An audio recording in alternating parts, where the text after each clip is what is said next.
Have fun, everyone.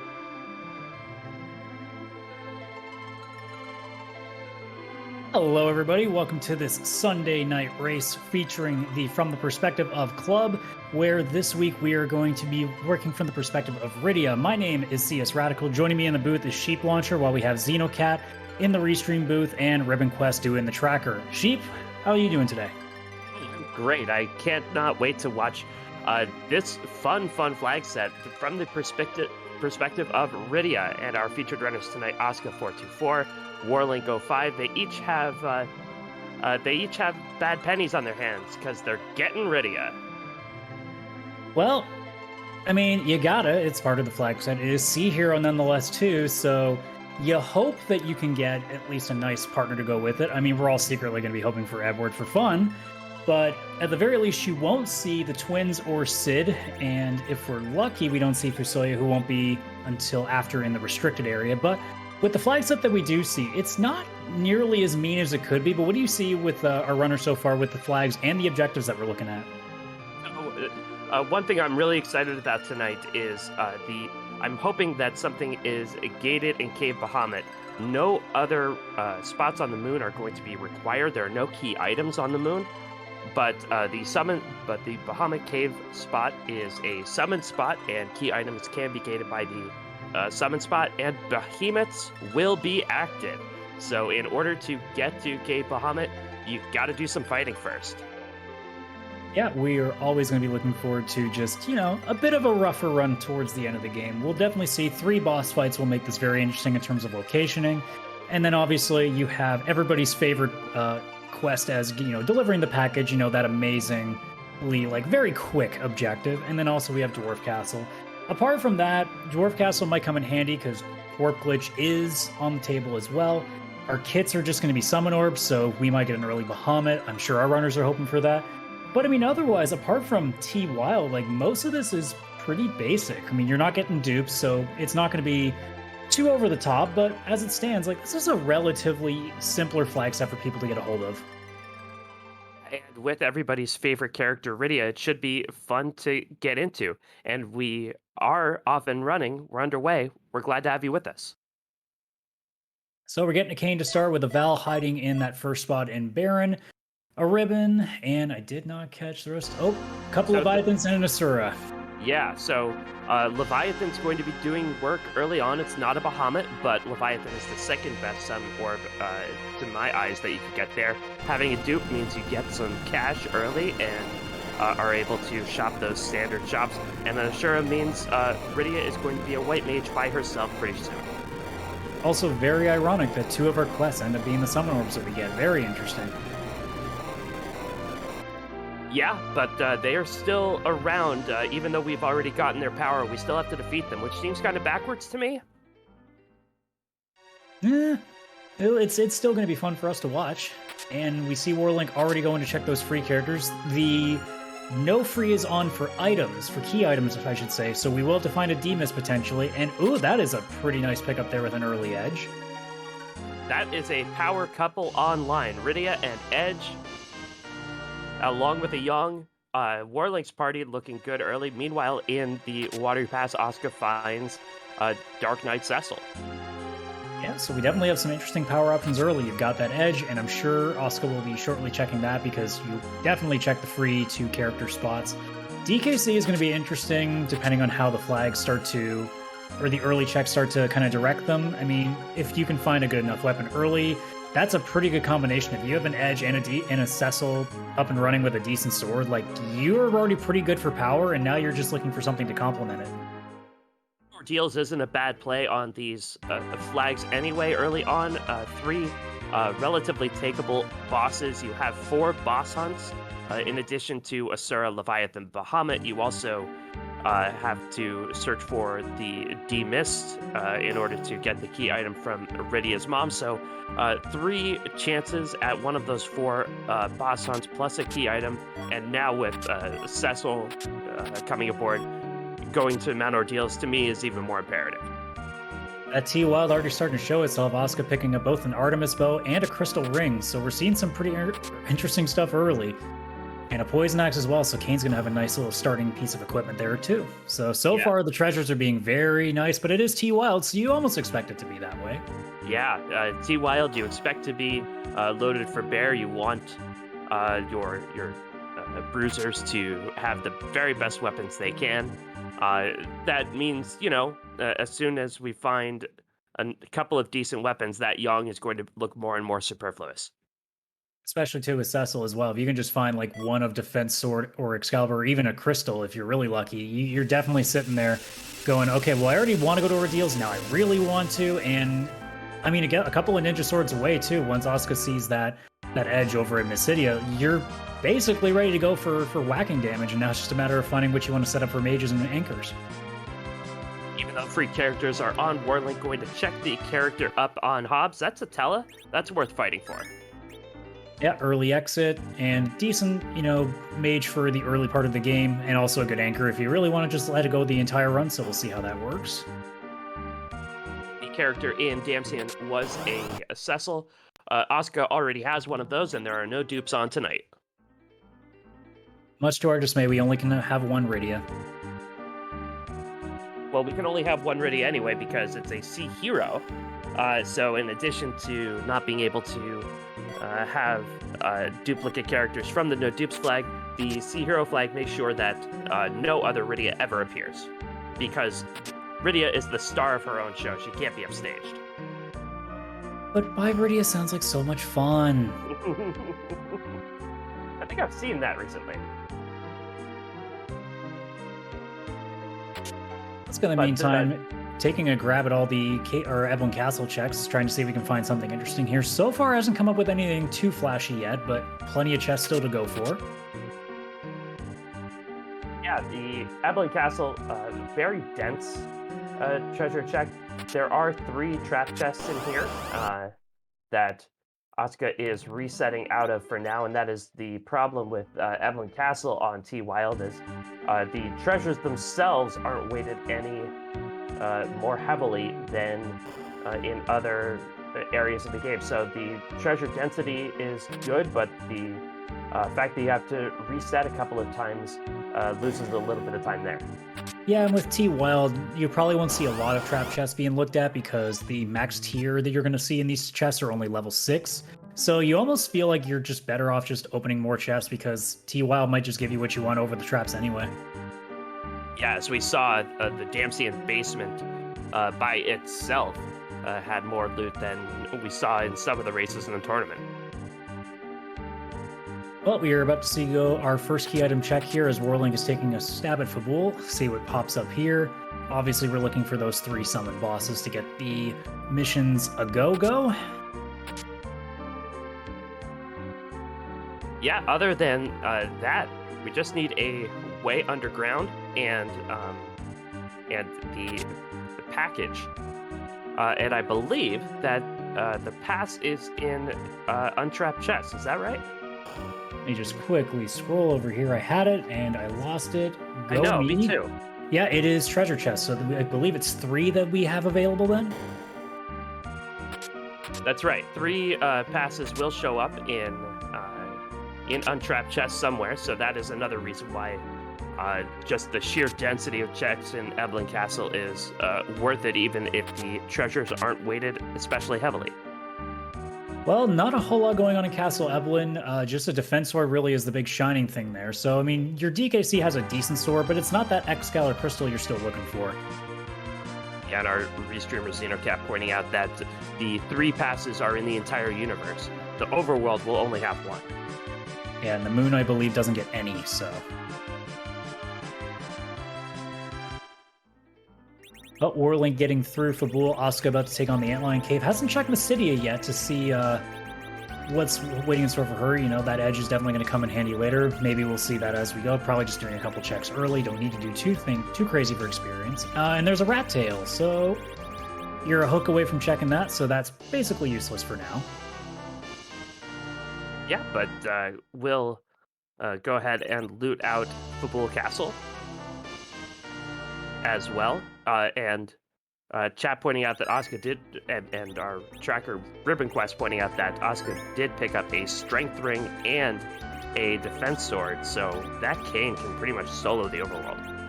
Yeah, you've got a nice little start here. I mean, obviously you're going to get the extra help with Edge and possibly Young if you got the right equipment, same with the Paladin Cecil, so you're already good now, and you're just waiting to enhance it just that much more, and we'll see what Antlion gives us here in the chest, not to mention the key item.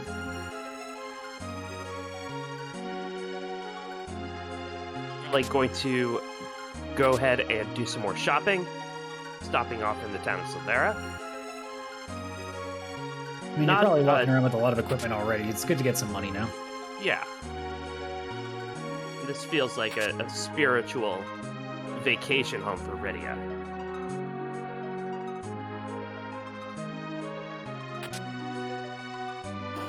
Not going to stop and take a look at the dances, which is always a shame. You can't give the people what they want. That's not nice. The sacrifices we make in the name of efficiency.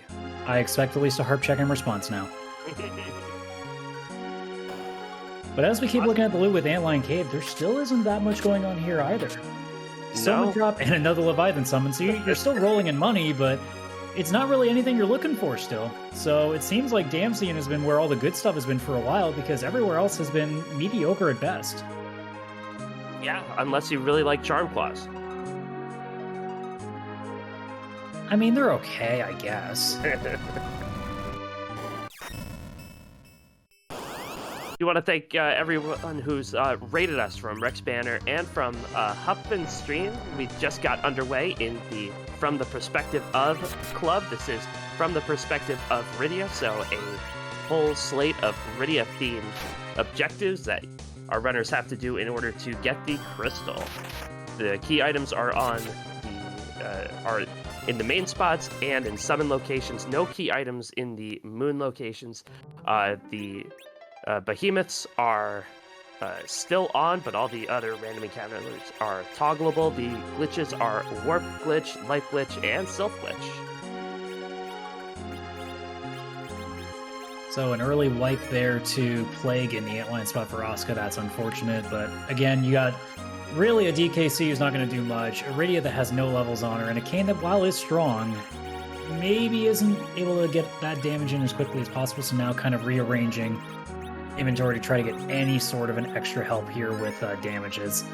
You know, Antlion spot is never traditionally that difficult, but with a low-level party on Plague, you're more of just a race against time, and it seems like in that case, it did not go well for Asuka. No, Asuka just doesn't quite have the damage required to take care of that Plague yet. It was really close. That Plague had at least 900 damage on it, but did not get a second swing off with Kane for whatever reason. Assuming this goes better, this is going to be a much bigger revenge quest here for Asuka. That's going to feel a lot better when this is over and done with. Warlink, on the other hand, starting up the Ordeals path, that being CPU in the first spot, so another boss fight in the out of the way, and still not what we're looking for, but it's very early. You're not surprised to see the 3 still on the board at this point. We are to the Let Rydia Summon Things portion of our program. Leviathan makes its first appearance. And the hook for Asuka and Antlion, so if she ventures into Fabul to get that rat tail, that is now available to her. Warlink yet to make that check. Yeah, and you would think with just a hook and with this 3-member party, Asuka would check Fabul before venturing down Cave Evelyn. And also still the 2 characters in the city to check, and probably one that DKC online. Maybe going to check Cave first. Oh no, checking bosses for the waterfall, and probably missed as well. Good choice. Well, that's not what you want to see, though. Well, Golbez is laughing in the shower. That's a Golbez in the waterfall, and nobody's going to be checking that out at all. Meanwhile, Warlake finds all 4 of the elements sneaking up behind him. You got to assume that Golbez laughs while singing in the shower, right? You do. I imagine he likes to sing like villainous songs from show tunes. I was going to lean more to Disney villain epics, but hey, Yes. all works. Yes.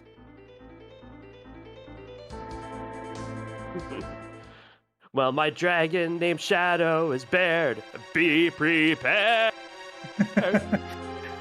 Oh, geez, I didn't know we were a music appreciation club already. Woo! Sorry, wrong club. It's okay. I appreciate it. I'm sure everybody in the chat does too. I think we're all okay with it. In fact, we may ask for an encore later, depending on how this goes. All right. Ooh, that's a shop. Hourglass 2s and Bacchus wines. Very nice. That standard paying off in the Evelyn shop. That's one reason you want to dive that hook route early. Well, and it's a good thing too, because Asuka looks like she's very close to that inventory boss that you don't want to have to deal with. Well, Warlink gets a different kind of sword from Mount Ordeals, a Masamune, which that Edge will surely appreciate almost as much as he appreciates Rydia. However, you're not appreciating the entire of Ordeals as it stands, because that's 3 bosses that don't give you anything and not even a key item to show for it. So really, you're just doing this for a Cecil at this point. Yeah, and for a little bit of experience on that Rydia, where she now gets to flex her noodle summoning muscles.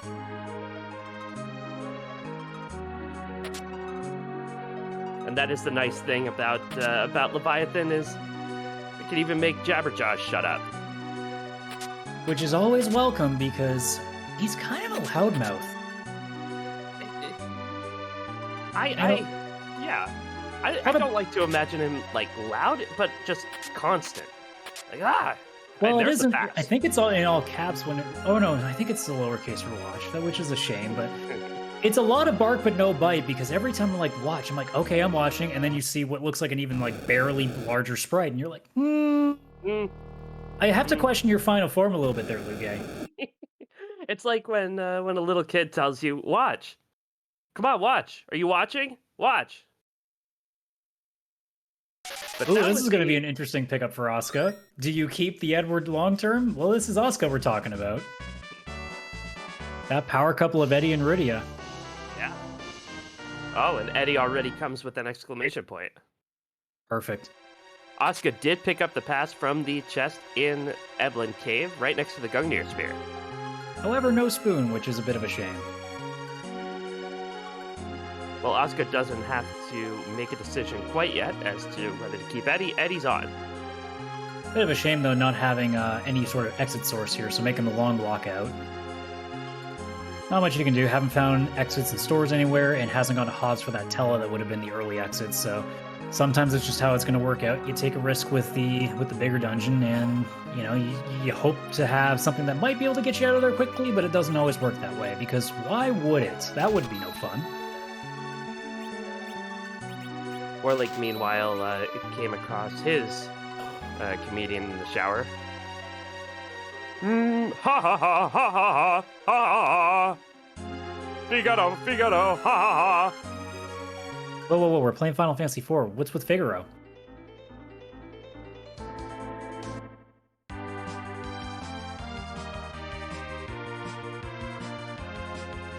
Warlink hasn't been to Damsian yet. Going to be really impressed by all the good gear down here. I mean, that Fireclaw maybe not so much, but the rest of it in the basement was pretty nice. Also, Paladin Cecil is pretty good, although I believe he's already been to Watery Pass, so I don't think that's going to come in handy here. Yeah. Yep, he already knew about the power of the Paladin. The Dark Knight was trudging up Ordeals along with him, just, you know, complaining, I'm good enough the way I am. Why do I need to do all this climbing?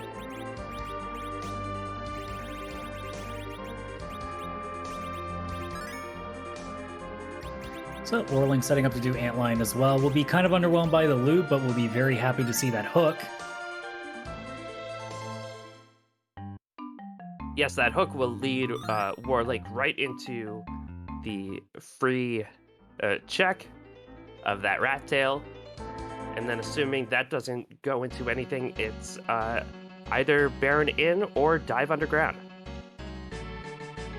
And I did not remember what the first boss was going to be, or the second boss, I should say, being in the hook route. So, Dark Elf. oh, well, trying to think. It's been a while since I've had Dark Elf in that spot. Is that a good or bad? Now my brain's like racking around that.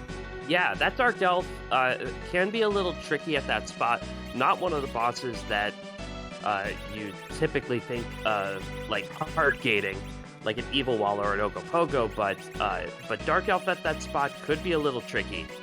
Can do some magic there. The magic spells hurt a little bit quicker than you might think, and once he changes into the dragon form, if you don't have something that could cause a status, it hits hard.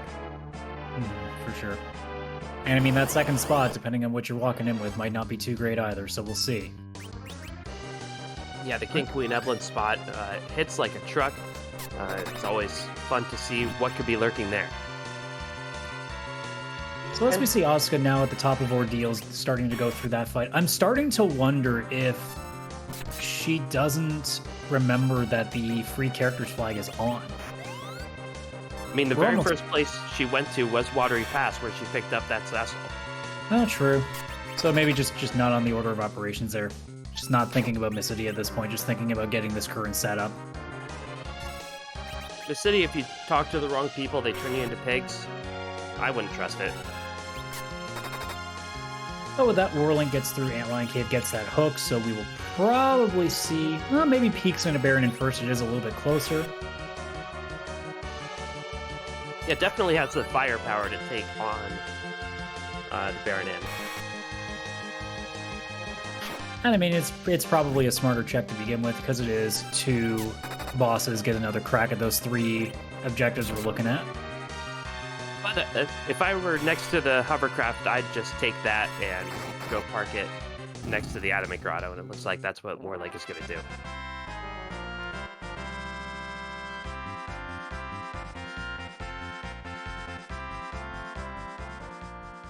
So, time to see if the question is going to be answered, whether or not we're going to have misdirection or going further. Well, it's not even either, because it is just a white shirt.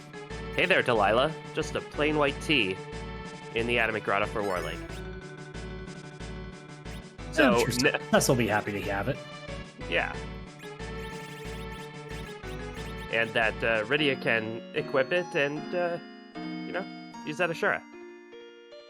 Well, for going Baron in for now, going straight for Evelyn, so... Oh, nope, just parking it. So, a very efficient play there. Warlink knows not going back to the Adamant Grotto until he gets something to turn in for another tail, and knows it's quite a bit more likely that Evelyn Cave is going to be next on the list, and just parks it on the way. That is the 4th Leviathan I think we've seen so far in this seed, which is just, you're getting all the Leviathans from chess, but you're not getting the boss that you want, which is just, that's when the seed just, is playing a little bit. Well, maybe if we save all of them up and teach them all to Rydia, Rydia will learn Leviathan 4. That sounds like a lot of water. I can't imagine. That sounds like... That would be great if there was a stackable summon in this game where each time you learned it, it did it again, like on the order of Knights of the Round. Oh, and there's a bonus round in Baron Inn. That's one of our 4 boss quests. I mean, it's not an objective per se, but it may be hiding something that leads to one, so it's a welcome boss nonetheless. Yeah, and it gives Rydia an excuse to visit her mother.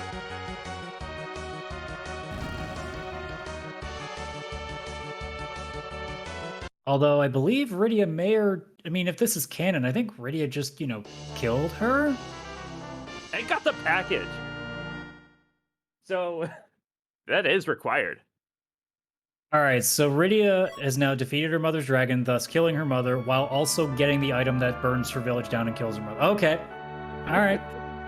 This perspective is a little bit interesting. This sounds more like a nightmare than a retelling. Yeah, maybe Rydia is being controlled by like a crown of some kind. You It's did doing all. mention Trigger earlier, and I mean Yeah. there is a Kefka sprite here on the screen, so I mean Yes. it's possible that this is there's a connection there. Yeah.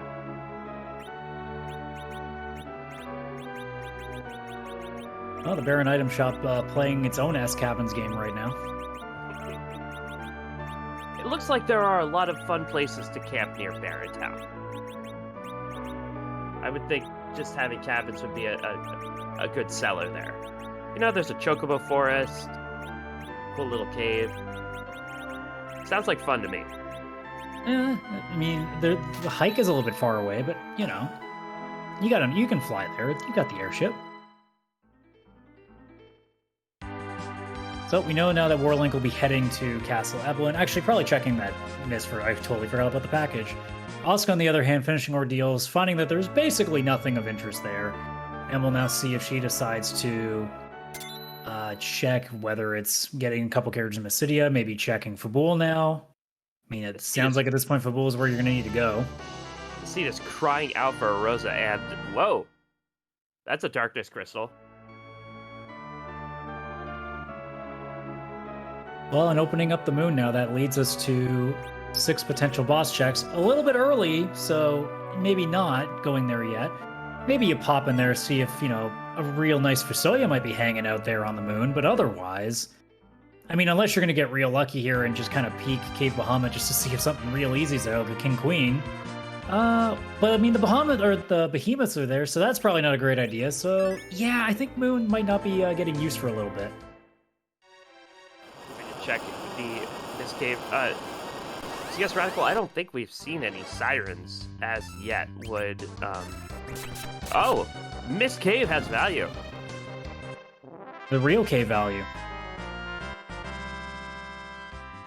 That's Ashura, and that is the very first objective done for Warlink 05.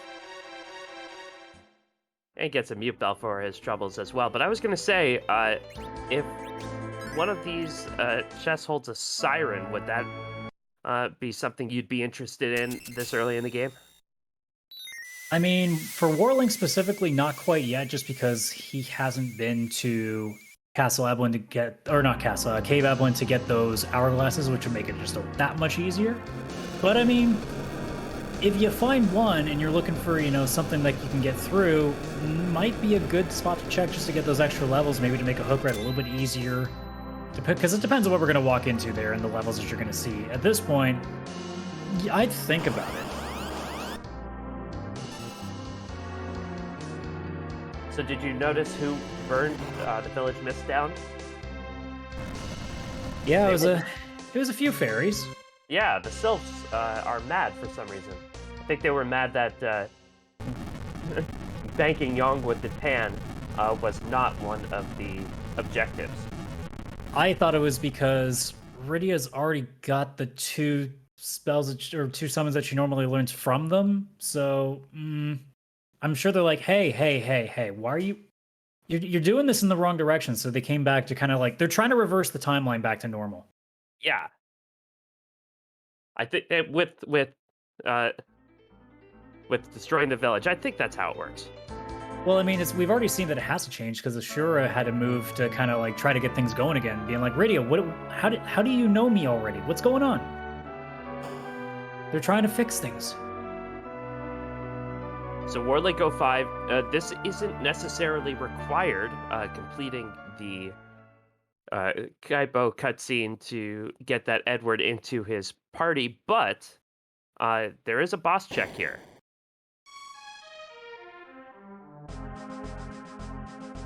And it's too vanilla for my liking. Yeah, a French vanilla bedward encountering the Kaipo guards in Kaipo. How droll. Boring. Not even a funny little meme in there, just vanilla. Xenocat in chat saying to please direct all complaints to them. Yeah. You know what you did. Well, as long as we're going to direct our complaints to them, we also want to thank our restreamer Xenocat and our tracker Ribbon Quest for doing a great job in bringing you this action, and thank you to my co-commentator CS Radical. From the perspective of me, you're a wonderful voice to have on comms. Aw, thank you so much. I appreciate you too.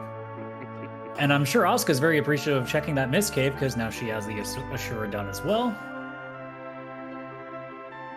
Yeah, that's one of the things when you're running a tournament flags for a while, as some of us in the community were almost exclusively for a couple months, and the tournament doesn't have any boss hunts, you sometimes forget that those little out-of-the-way boss checks are even there and available to you. Asuka's not like that, though. I don't know what you mean by a month. I went 0-5. That felt like a week. So with that, we know that as she goes to Baron Inn, she's going to be pretty close to where Warlink's at now with getting the package out of these fights. Still has not checked Mysidia, though, for that Edge and Yang, so maybe going down a little lower powered, but I mean, making it work. I mean, you're also going to be really happy to see this Baigen out of here because, well, especially in something like, say, Cave Bahamut, Baigen can be a really rude fight in certain spots. So to get Baigen out of the way now, I'm sure is making our runners a little bit relieved, especially we haven't seen too many freebies yet either. Yeah, that Baigen in the first spot in Baron in just about the best place you could possibly see him. He is a real bear to deal with in any place basically where he has a little bit of HP and a little bit of attack power. He can make your life miserable. Yeah, there's a few spots. I mean, Cave Bahamut's definitely one of them. I can also note the Town of Monster bosses, especially, I believe, the Queen spot where the speed is really high. It can be just an absolute nightmare. So it's one of those bosses that as soon as you see it early, you breathe the biggest sigh of relief, especially in that first spot in Baron Inn. It's kind of like Super Cannon Room as well, where it's just so easy. It feels so satisfying to get them over and done with without any effort. Very much so. So Warlink is heading down Evelyn Cave, not going to come out until he has gone through the other side, you would think.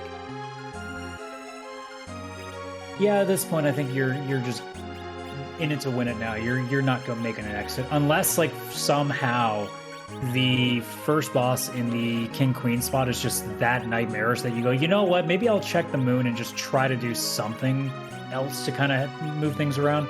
Again, maybe check the spot, see if Fusoya might be your character up there. Maybe see if there's a cheeky, easy fight in Cave Bahamut, but again, the behemoths might give you some struggle. Maybe even take a look at the hairdryer chest up there on the LST just to try to, like, get some bit of extra experience in. Because again, like you said, there's still no sirens. Maybe if we're really lucky, sirens are on the moon. It's possible, but... Yeah, very, very true, very possible. Of the character checks that are possible on the moon, Fu would be most welcome. I think I was saying before, this seed is crying out for a Rosa with an arty bow, a white shirt. I believe I saw a heroin robe somewhere around. Rosa would be very good as well. I mean, at this point, you're looking at one of Rosa or Fu. You've pretty much seen everybody else, so you're not going to get the dupe. So at this point, you're just looking for that, like, dedicated white mage, because... You mean you could use Rydia, but Ashura just has a habit of, like, not wanting to cooperate when you're desperate for heals, so... 66% of the time, it works every time. And 33% of the time, it works none of the time. Just pain. Just lots and lots of pain. I mean, unless your characters are dead, in which case it brings them back to life, and then they re-experience more pain, but, you know... Oh, and Warlink talking to one of the fallen soldiers on the way who says hook seeds are the worst. Buddy, you're right. I mean, we say that, but we don't know yet. We don't know that yet. We haven't seen that first boss. Come on. You gotta believe first. I missed it when Asuka went there, but the 3 chests all right next to each other, Gungnir Spear, Pass, and a Stardust Rod. You can't get much better than that. I mean, an Hexcal would have been nice, but I guess you're kind of being a little greedy on that one. Well, is it the max tier 6? I think it's only for traps. Ah. Yeah, well, you are greedy. Well, of course. It's T Wild. Why wouldn't I be? Also, two Edwards in bed, very interesting visual right there. I'm sure Asuka is going to be very disappointed that her cheeky package boss pick did not go well. There's definitely a bit of grumbling that's probably going on behind the screen right now for her.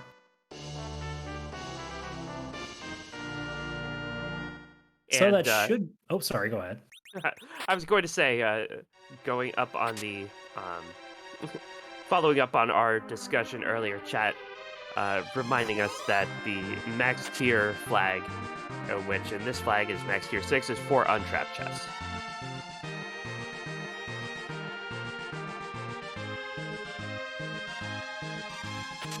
Asuka going to check that hook, that rat tail, I should say. Get her white shirt.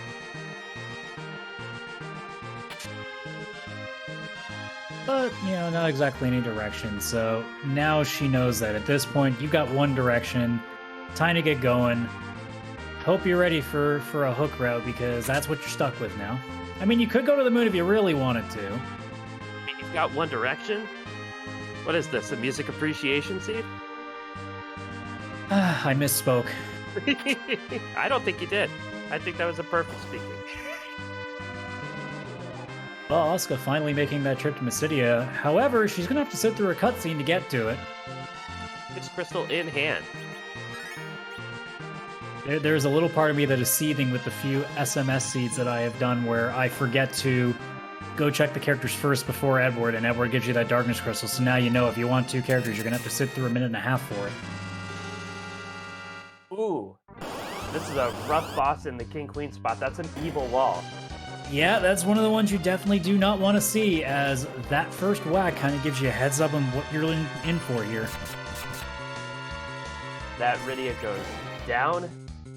Now if, and it doesn't really matter for this fight. This fight generates no EXP, but Rydia, as the hero, gets experience whether she's alive or dead at the end of the fight. Cecil taking the bullet there for Edge. I don't think it was going to be worth it in the end here, though. Nope. That is... Well, we talked earlier about how you might want to potentially think about the moon. This is definitely going to make our runners second guess a little bit. Because that's not a great fight. No, you could deal with most walls, but the more evil a wall is, the tougher it is to deal with. And we're like going to take that Mad Ogre chest, get a little more EXP. Also going to hope for something nice in that chest, too, to hopefully, get things a little bit more in his favor. Maybe a crystal sword. That would be one of them. Now, there were 2 Edwards available in this seed. Warlink did not pick up either of them. By 2 Edwards, I mean 2 chances to get 1 Edward. But, if Warlake has another go at Evil Wall and doesn't do well, is that worth heading back to Mysidia and trying to pick him up? I believe the buy flag is not on. I believe you're correct in that, too. Asuka, on the other hand, looks like she's going to get a little cheeky, going to take a trip to the moon, see what's going on up there. Maybe looking at her party and going, I do not want to do a hook strap, without even knowing that there's an evil wall waiting for her. We're finally able to get 2 of the ogres down to size. Gonna sneak some Bacchuses from them.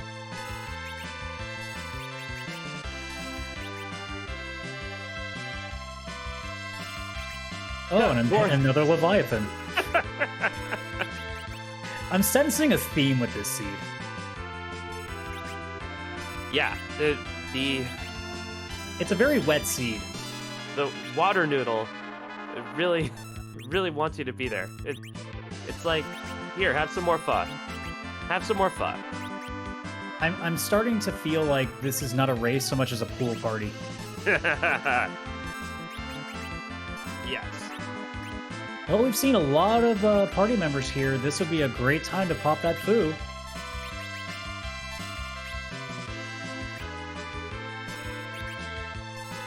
That's an old man, but not the right one. Discount foo? Might be more of a thrift store foo at this point. I don't think it discounts enough for this. And Asuka already has one of those.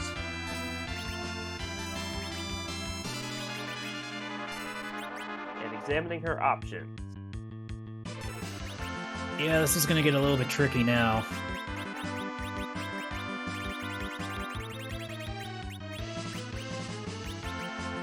And it looks like Warlake has been able to successfully sneak 3 wines or so. But that edge not at a high enough level to guarantee a whole lot of success in stealing those wines.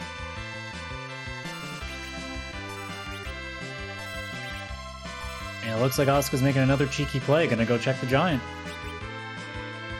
Yep, Asuka is going to go to the giant and set up for a D-Machine grind, it looks like. Well, given what we have seen with the seed, it almost feels like if you want to get a grind in this is probably your only option now, unless you want to brute force your way through some random encounters, which in a race in a randomizer, maybe not the best option. So this is probably going to be your best bet now. Yeah, it's a play that I like.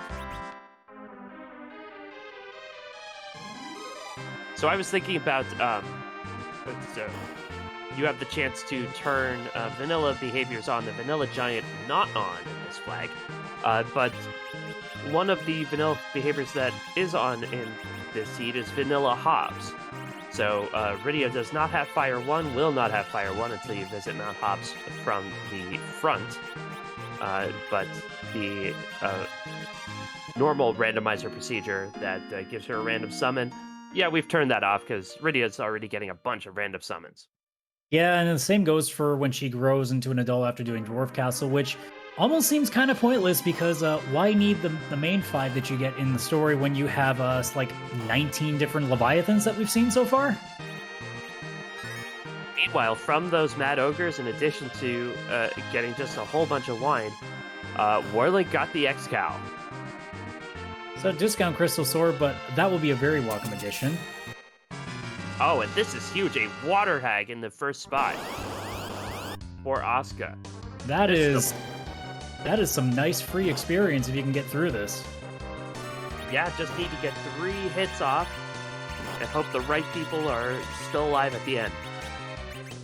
Oh, unfortunately, the big power source has gone down, but I mean, you'd probably want Rydia at least to be one of them that survives this, and at least hopefully one of your damage dealers, and I think biting some real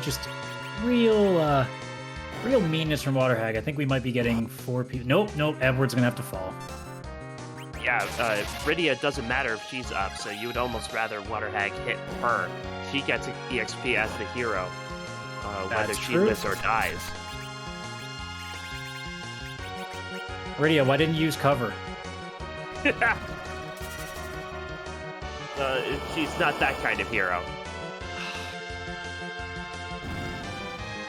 Oh, and the power of erosion takes down that evil wall. Leviathan defeating evil wall, and Warlake is through. And now we'll see, as we said earlier, if that Dark Elf is going to be a little cheeky, or if this is going to be the end of the hook route for Warlake. Definitely taking a safety save. Very smart.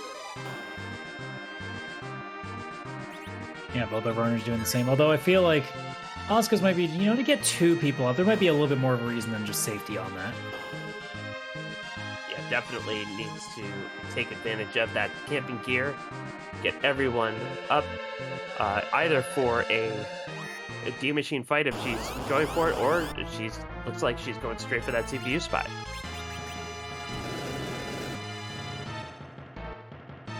Just realizing, too, with that X-Cal, this Dark Elf is going to have a real bad time, especially in that second phase. Yep. Ooh, turtle, that's not what you want to see. No. That turtle might hurt a lot.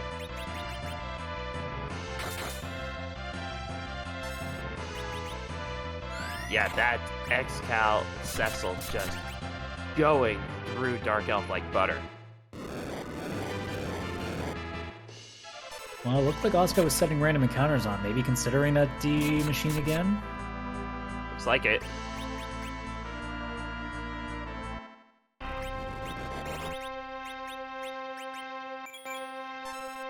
And there we are on the second phase, so that week is going to go, and this is going to be over very shortly. So that hook red is about to be complete, and we're going to have our first runner underground.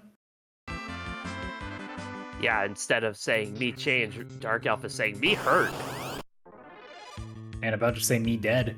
Yeah. You know, famous last words. Yes.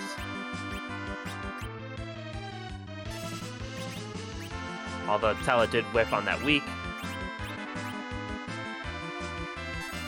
I mean, that's why we call him Discount Foo. Yeah.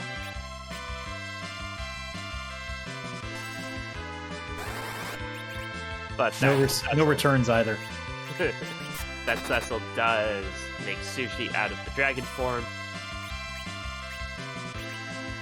And Warlink will be through. We do have, I believe, 8 runners in this race. So in addition to the 2 we have on stream, we have others behind the scenes as well.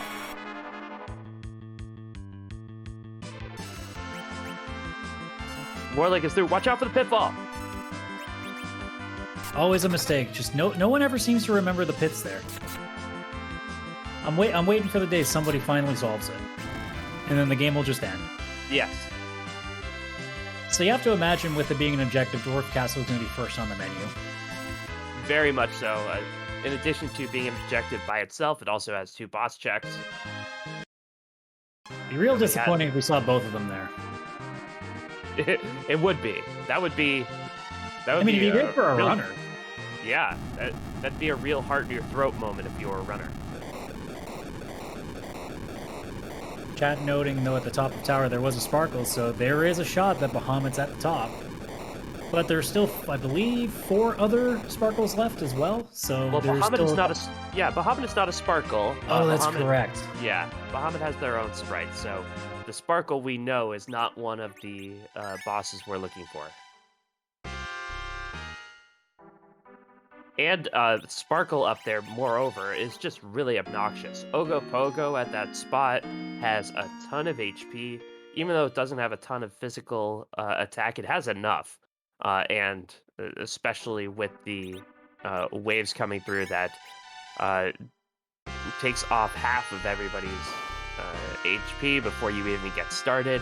The physical attack, even though it's not the worst in the game, it's still plenty to decimate a party. Not to mention, even though this party is a lot better built on Warlink's end, the HP in that slot can always tend to be a lot higher than you expect it to be, so those fights do tend to drag a little bit if the wrong boss is in there. Yes, so D-Lunars or Pale Dim up there would be obnoxious as well. We know it isn't Plague. Could be a Blarg, though. Could be. And actually, of those bosses, I think D-Lunars would be the easiest to deal with at that spot, because you wouldn't have to change your strategy much of any for when you're dealing with them, say, in the Fey March. Lunar Frog strats would still be on the menu. So while the floor is similar to where we normally see this boss, this Cecil has gone away from the mirror and learned a little bit of a dance routine before coming into this fight. Yeah, that's what you do in front of the mirror, is you practice your dance moves. Isn't that what everybody does? Practice their twirling? And then, in addition to dancing, this Dark Knight will hit with Dark Waves, which hurt in this spot, but not enough to threaten Warlink. Not enough to threaten a game over for Warlink. Just going to be annoying to set up for the second fight. And we'll see if this Cure 4 is going to go off in time, and it does, so Everybody will survive, presumably, albeit a little under on the HPN. Ooh. Tella just eking it out too. Tella had 1 more HP than he needed. You know, when we called him discount foo, I didn't mean like $1 like discount. Meanwhile, Asuka is getting to know a lot of D machines by name. This one is named Daryl. And it's also being quite annoying.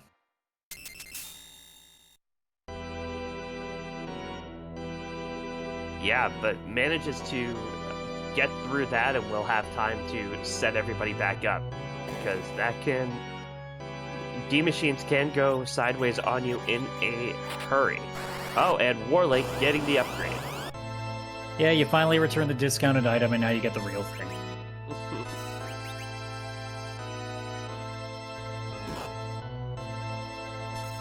So while the character's restricted, you were going to have to do it, so... Asuka ran out of life potions. Tough to see.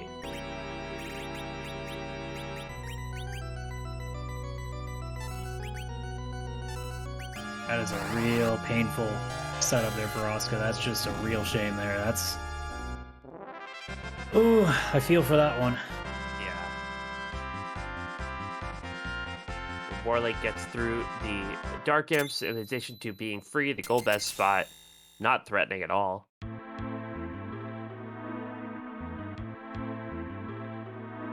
I mean, the hand looks threatening now. It does. I believe life potions were for sale in the Troya item shop, and I don't know if Asuka's been to Troya. Don't believe so, no.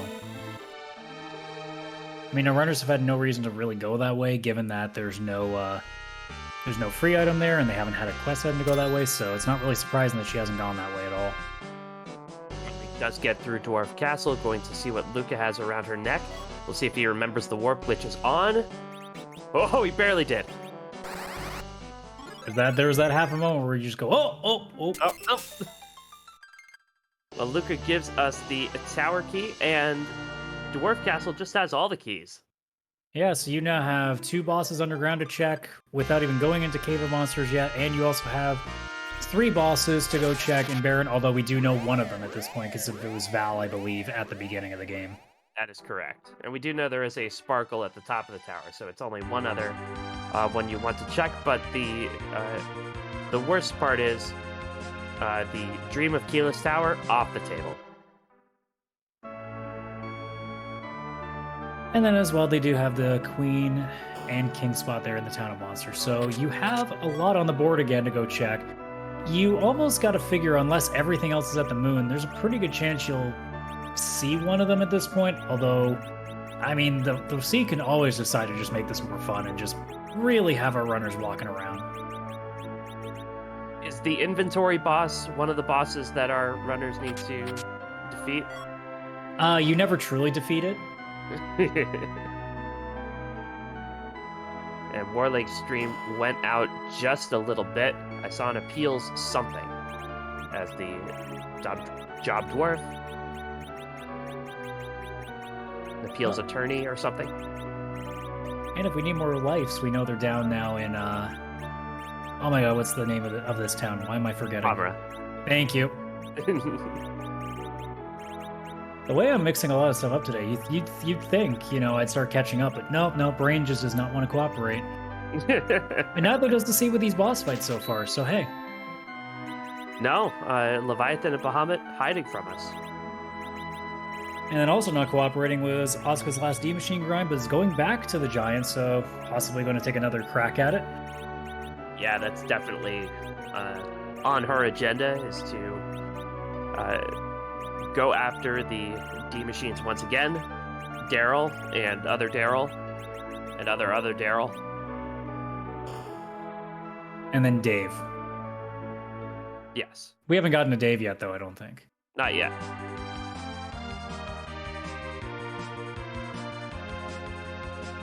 And Warlink going to head into the Fey March. Definitely worth the trip. Even if you're done with looting, which it appears as if Warlake is 2 bosses, and you still need to check 2 bosses. Those bosses could contain key items, so even if the bosses aren't what you're looking for, you could still take those on. Plus an item shop, and we haven't seen sirens yet for sale. Yeah, you gotta hope they're coming soon. Definitely starting to run low on options here. We already know the moon doesn't have them, so I'm trying to think of what other shops are still left. I think. Oh, well, there's that crystal sword. Hello. That's a real nice freebie. Just sitting right there. And still no sirens. I'm trying to think if there are any shops our runners haven't visited. No. Sirens are not for sale. Well, then when it comes to grinds, Asuka may have the right idea here. Assuming she can get it to cooperate anyways. That is an alt gauntlet and a sparkle. Warlake doesn't know it's the alt gauntlet. It's gonna find out.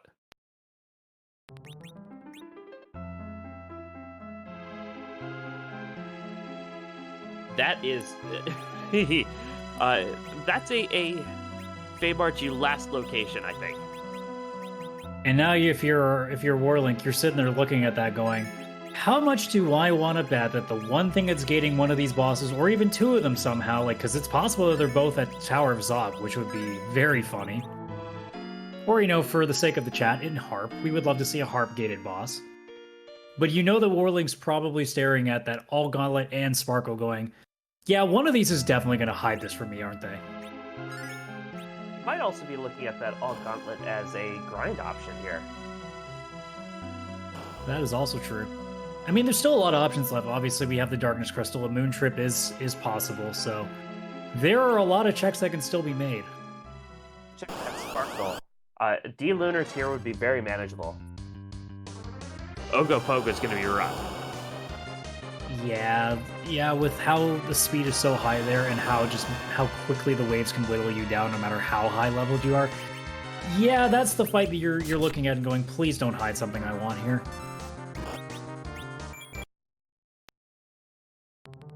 And that Ogopogo showing you just how high its attack power is. 1200 on a back row foo. Ugh. Yeah, it's bad enough that it's really, really fast and can whittle you down half, then 25, and then half again. But no, it also punches pretty hard too. Well, Warlake knows now, and knowing is half the battle. The other half of the battle is actually defeating Ogopogo. I mean, given these 2 bosses, it sounds a little more than half. It sounds like more like it's 25% knowing. Are you saying G.I. Joe lied to me? I would never say that. I might think it, but I'm never going to say it.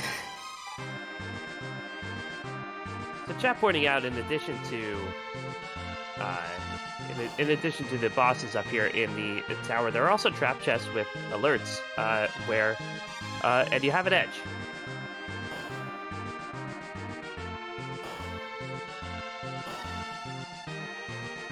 Yeah, there's definitely still ways to get some extra experience in here, so we're not completely out on it, but sometimes our runners are going to be more concerned about getting these checks done first, and maybe you look at stealing some sirens later. Or like going to check out that super cannon room, see who is the power behind the throne, and it's a bunch of dolls. I mean, they're small enough to be imps, but there's a few more of them. They don't get to dance as much here either. No, it's a little more stuff here and there. You're not going to be able to do nearly as much in that space.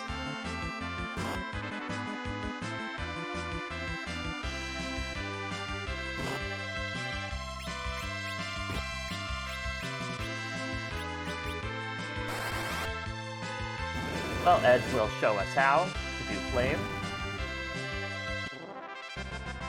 Oh, we were mentioning earlier about how it's nice to have early spots in these low HP spots to get some real bad ones out of the way. This is the one that you're going, oh, why couldn't this be somewhere else? Yeah, dolls in the wrong spot could be a real problem, but the back row dolls are don't have the boss bits, and they're subject to status effects, you can stop them, and you know you would like to see them in a higher tier spot. Ogopogo is the one you really want to see in the Super Cannon room. And unfortunately, we know where Ogopogo is, so no to that. Warlink doesn't care about the top of the tower, or at least doesn't want to tangle with it, doing the half tower play. Now, I mean, this may backfire if the key item out of there might lead to something that he needs, but right now he's looking at that fight going, you know what? I don't really need that right now. I got plenty of other checks I can do. If I need to come back here, you know, that's on me, but he's probably just taking the odds on so many other areas to go for right now. Yeah, there are only 3 key items that could possibly gate bosses at this point. Adamant's not what he needs.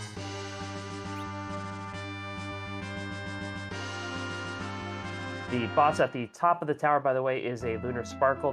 We have seen Plague, we have seen Ogopogo.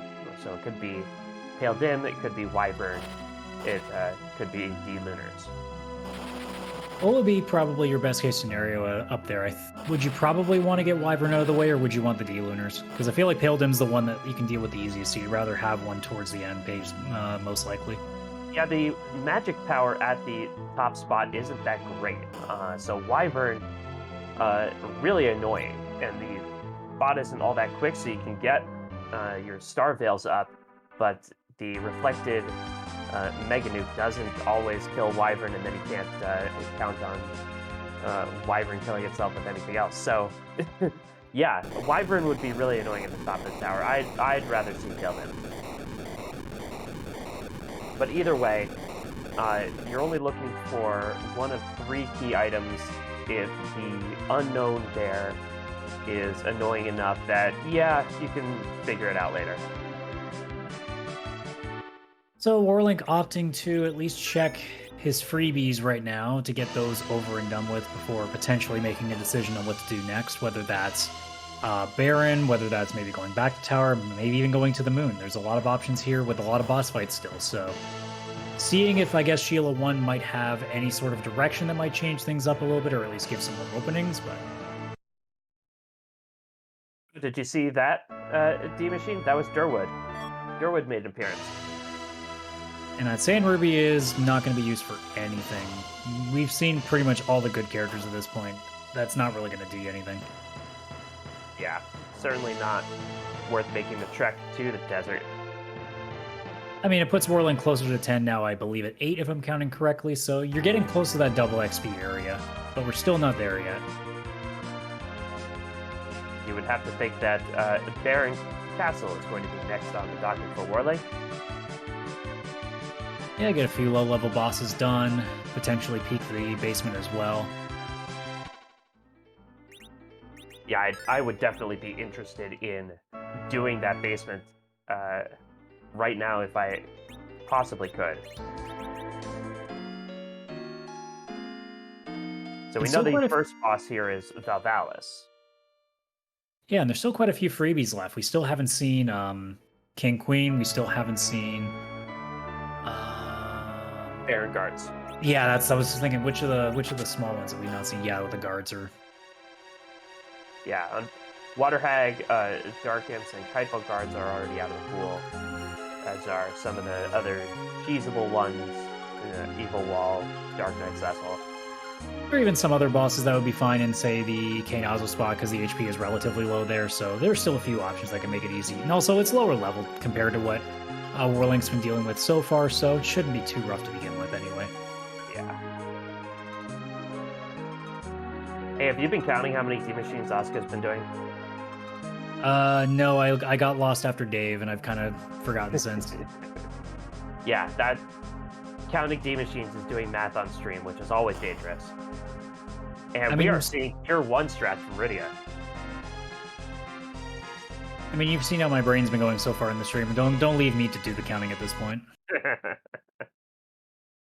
Well, we will be happy to leave the restreaming to Xenocat and the tracking to Rhythm Quest, both of whom are doing fantastic jobs, and we want to thank them.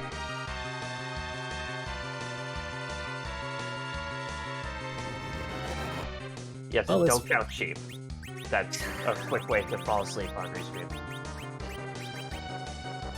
well, with the crystal sword in hand now, that Val is going to have a very bad time. At least the time wasn't long. Yeah, she's here for a bad time, not a long time. So we And resume our Warwick's boss gonna checks. Yep, gonna head right to that throne.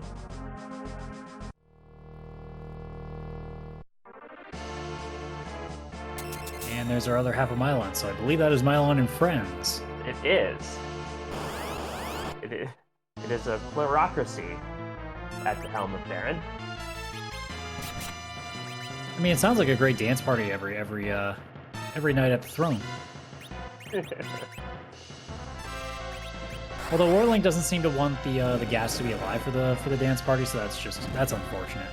Yeah, I mean, so the problem with the Gats is when they're around, they take up a lot of time, and when Mylon's around, or when Mylon's not around, they start hitting hard. So they're really just annoying all around. Well, mercifully, with 730,000 XP, Asuka is finally through that D machine grind after a really, really rude initial one. So, good chunk of experience there. I say, 41 levels on, I believe that was the Edward, is going to look pretty nice. Now, if you can find a spoon to complement that. And when it rains, it pours. Warlink got another foo.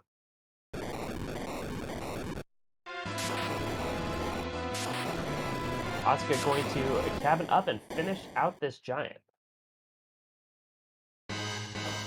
And we know it's a turtle, so... No. Just camping for the journey home, I guess. Just camping to get ready for that hike.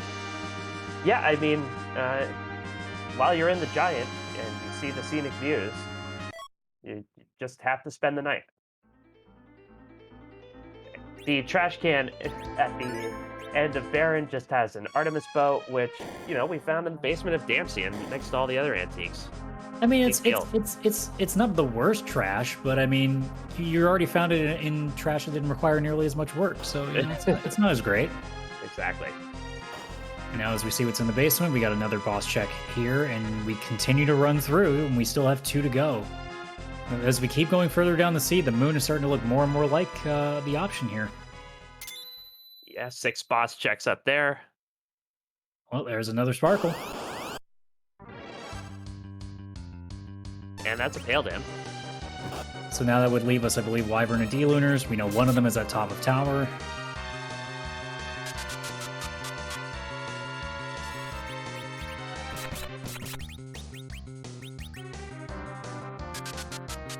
And Asuka heading back to the moon. I'm definitely making sense of this. I think Asuka's looking at where she's at right now and how long she spent on the D machine. Probably thinking, okay, what is my opponent doing that I can maybe, do as the opposite to try to catch up if, with whether or not she knows if anybody's come close to finishing or not. Just taking the idea of going, okay, is anybody going for the moon yet? Or is anybody trying cave value? Well, maybe I should start doing that and trying to get through as much as I can here and just take a stab at something, because yeah, she's definitely had a bit of a rough time getting to this point, so probably taking a couple of extra gambles now to try to offset that. I mean, isn't that the point of doing the D machine grind, is to get the levels to take on the tough bosses? And once you finish the D machine grind, why waste your time with bosses that you could have handled without it? Yeah, for sure. I mean, usually that strategy doesn't involve behemoth fights along the way, but hey. And we do want to remind you, we do have 8 runners tonight, I believe. We are an hour 6 in. We don't have any finishers. Now, this seems like the kind of flag set that's not going to be over and done with quickly here. So as we continue to go further, again, we're starting to wonder if Moon is going to be where the value is for the last 2 bosses. Although, I'm trying to think what's left. We still have... Sod has been completely not covered yet. Harp has not been uncovered, and Seal Cave has not been uncovered. So there's still a few places. There's a Karate Man. It was cheesable in this spot. Or in any spot, really. But once Karate Man kicks you twice, and hits you again. If you just hit him with Cecil once, he falls down and says, ouch. Asuka doesn't think that's worth her time, though, even with the potential of K-Summon on. And then speaking of Zada, as I mentioned earlier, Whirling finding the Earth Crystal from the basement, so that is another potential 2 bosses to open up, along with the Moon, and at least now you're a little more comfortable with leaving the Town of Monsters alone because you're getting closer and closer to not needing them for any items unless you just are really wanting a spoon, I guess. So, and remember, in addition to taking down that karate, Asuka would have had to take down 2 more behemoths. Asuka already has the levels, has Rydia up to weak. Figures she's going to get the rest of the levels from the boss checks themselves. Doesn't need 2 more behemoths. We'll see if that karate man hides a harp that hides Bahamut.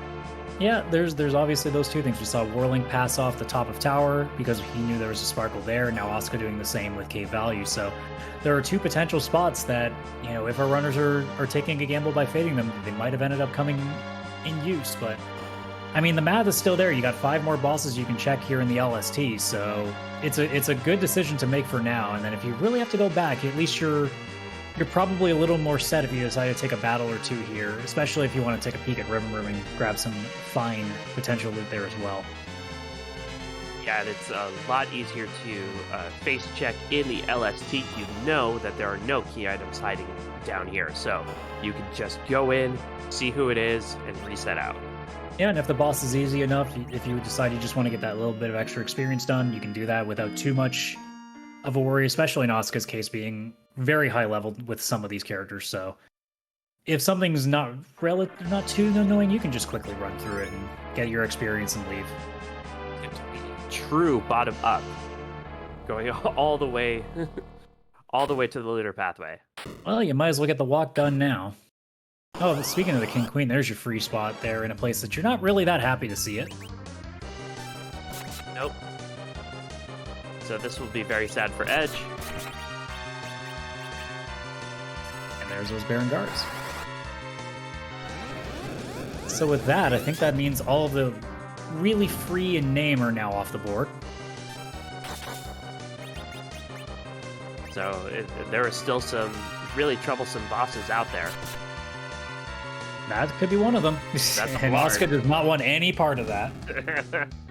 And that does mean that D-Looters are at the top of the tower. It is kind of a shame that we will not have any reason to see a Blarg tonight. It is a shame. And another one. So the Moon so far is not proving to be helpful either.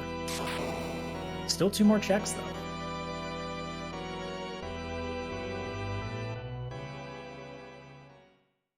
But we are definitely edging closer. Yeah. We're like getting information he already knew that Dark Imps were in the Goldes spot.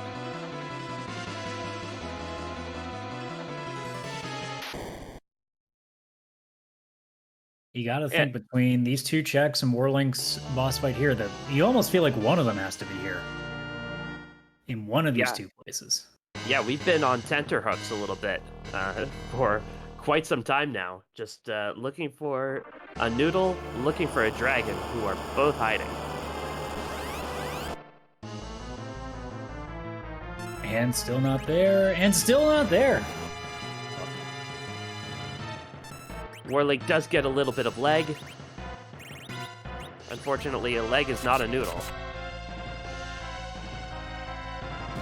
Asuka resets out, but her save was outside of Cave Bahamut, so has to do another couple of animations in order to check the Vanilla Pale Dim spot. Yeah, so if Mura is not what we see here, I guess that would mean that the Seal Cave and Cave Magnus bosses would be the only ones left, because I don't think there's anything else on the board. You might be right. Yeah, that has to be. A package has been checked. Both Waterfall Abyss Cave have been checked. Both bosses in the Giant have been checked. And it may again also lead credence to the idea that Top of Tower or Cave Bahamut might actually be hiding a key item you need as well now. We'll see Or what that Whirling gets here. Fey March. That is true, yeah. Well, there's the pan, so Whirling's got to hope for some items that he might be needing now, because you're getting down to the nitty-gritty. Oh, there's one of them finally. In the pale dim spot, and is counting down the people that it is going to kill. Taking a bit of a trip away from his usual home, but still staying on the moon. Just wanted to go a little bit further underground, kind of enjoy.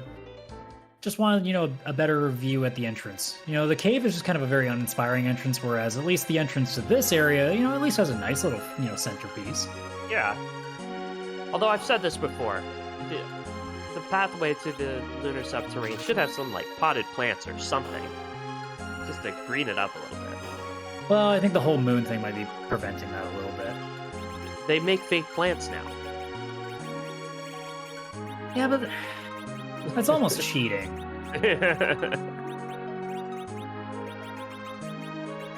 I like Ribbon Quest suggesting potted cactars. I approve of that. Yes. As long as you don't just have magic pots, then they'll just take all your elixirs. That would be a problem. Maybe avoid that.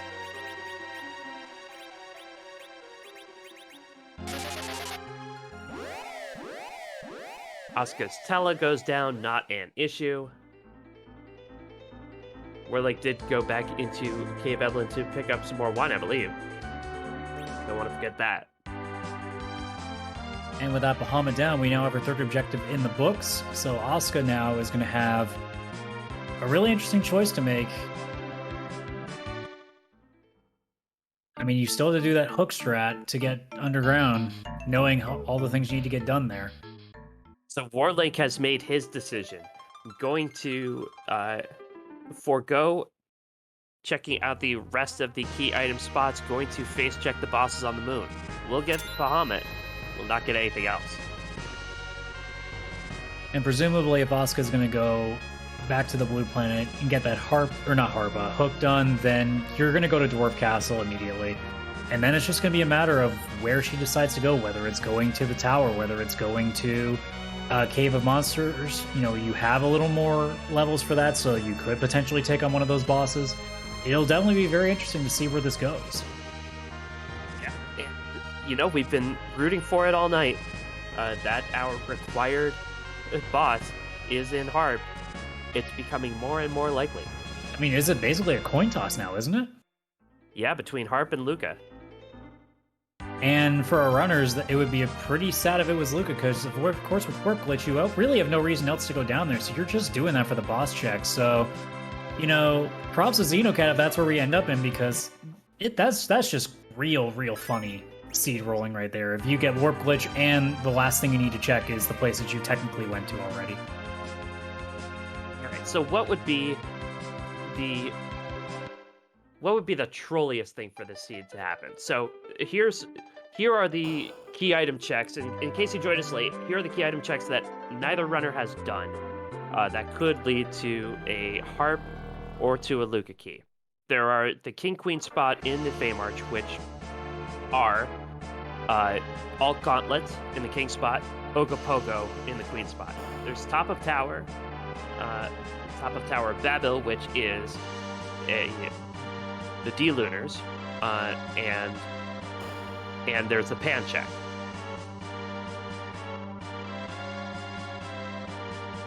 Which Warlink hasn't done yet. And we are also in cheeky territory. Asuka, without the Earth Crystal, is going up Zod, maybe checking that first spot. Oh, and Karate in Cave Bahamut, gated by 3 behemoths, is the other key item check. Yeah, I suppose the trolliest option would be having to get the Harp from there and having to go all the way to Harp. And then the Harp doesn't have it, but the Harp has Luca key. Oh, okay, you've sold me. I like this. Let's go with that. I'm good with that.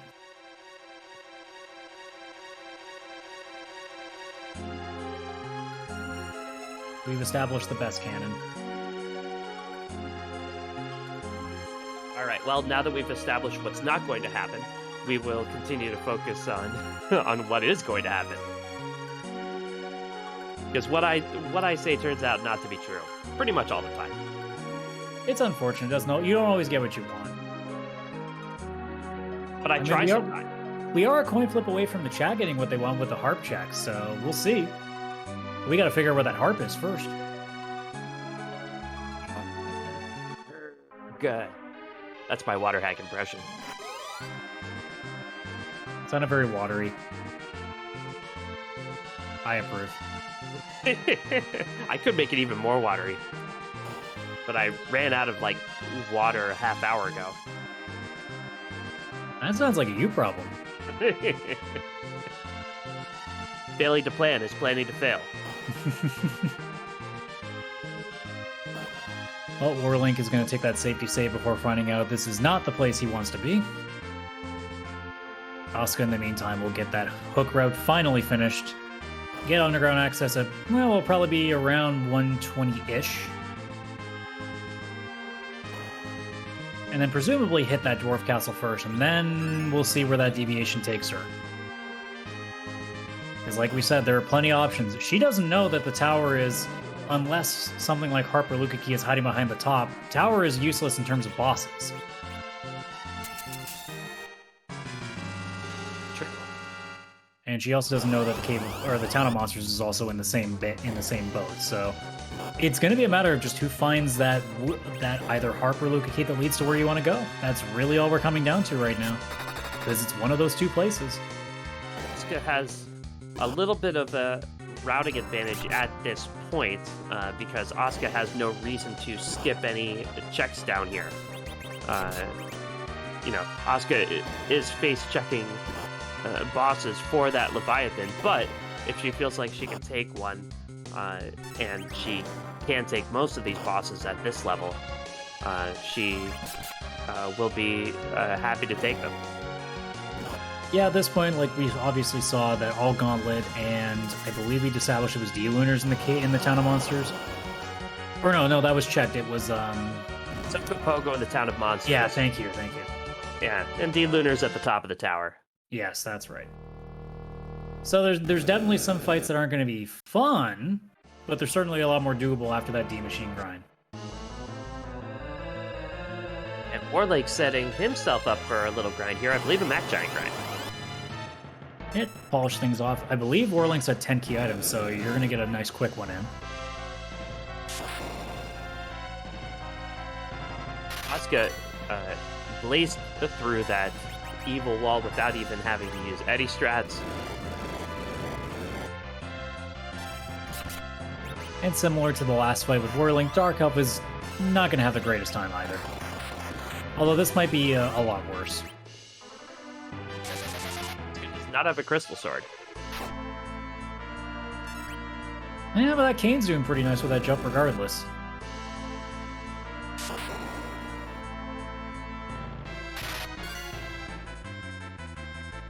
Oh, and that is a D-Machine grind for Warlink, my mistake. So this is Dominic. By Dominic. I don't like Dominic. I don't like the look on his face. He looks a little bit rude right now. Not appreciating it. Yeah. I want to go back to Daryl. Like, come on, Dominic. You cooperate with us, we'll cooperate with you. Heck of a Grimoire roll on Asuka's side, only a Chocobo. Womp, womp, womp. I mean, I'd love to see the point where Grimoires actually end up giving you what you want, because I feel like you could tell me what the math is, but all my brain will go, it's like 99% I'm not getting what I want. Yeah. At least that's what it feels like. I think Grimoires exist in a math-free universe. I mean, I'm sure there's an alternate universe somewhere where they actually, like, summon, like, Leviathans or Bahamut's when you want them. I'm still looking for that one, though. They do if your name is Possum Morpheus. Well, I definitely don't have that going for me, so unfortunately...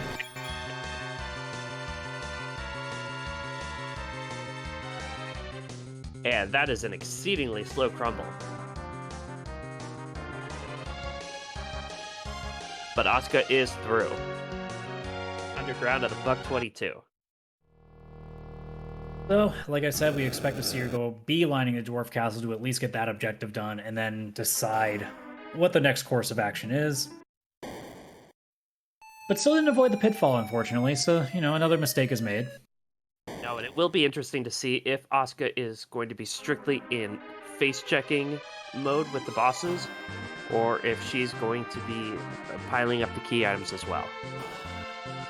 I would imagine that if you go first to the freebie, which probably makes more sense, and check those two, you maybe skip the two at Cave or Town of Monsters and then maybe check the tower and then realize, oh wait, I'm pretty much going to need one of these items, so I would imagine there might be a bit of face checking after getting Dwarf Castle done because you need to finish it, and then once the realization comes in of, oh, I have to do these fights, well, then we'll see. Yeah, but Dwarf Castle certainly first on the agenda, and Asuka heading right there. Yeah, gotta get that done first. You do your objectives.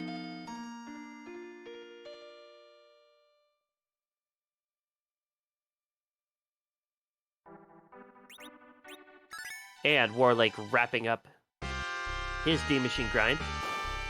Little mini grind. Little mini grind. Maybe a little mini grind. A mini grind that still gives you pretty much about the same experience that Asuka did, but with the double XP bonus. So I feel like you're definitely in I don't need to grind anymore stage. Yeah, that Rydia has nuke. You don't need any more grinding. Now it's just time to start face checking, and as we know, Warlink will clear maybe all the moon, maybe skips Bahamut for now. We'll see if what he decides to do with that, but we know at least one of our two bosses that he's looking for is in the Murasame spot, so I will definitely get that done, but no reason to take on any of the other bosses in the LST, and we'll see if he wants to fight through 3 behemoths just to take on that karate. I mean, we hope that that's what it takes because we want the trolliest route possible, but we'll see. If I'm in Warlink's position, probably a good chance that I maybe skip that for now and try other things, but hey, you're at the level that you could probably deal with these behemoths, so maybe you consider it, but it depends on what you do first. If he does cave first, then it might be a little bit tougher to justify when you have 5 other checks you could try out first. And going to save right outside of Mysidia, and the face check hunt is on.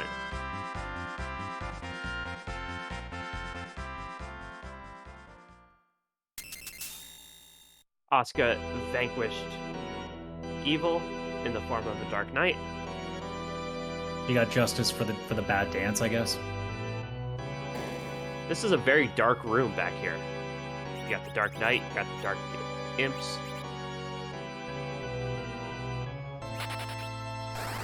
It's a very sad day now on Asuka's screen having to get rid of that Edward. A moment of silence for the Bard, but Boo's calling. Yeah, I feel like there's a little more reason to keep that, especially after all of this still having no spoon. And the spoon flag is not on anyway, so that Spoony Bard never gonna happen.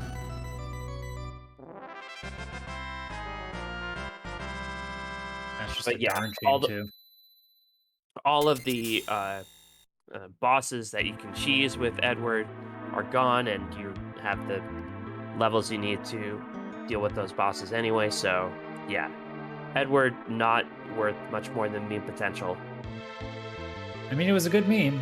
It lasted quite a while.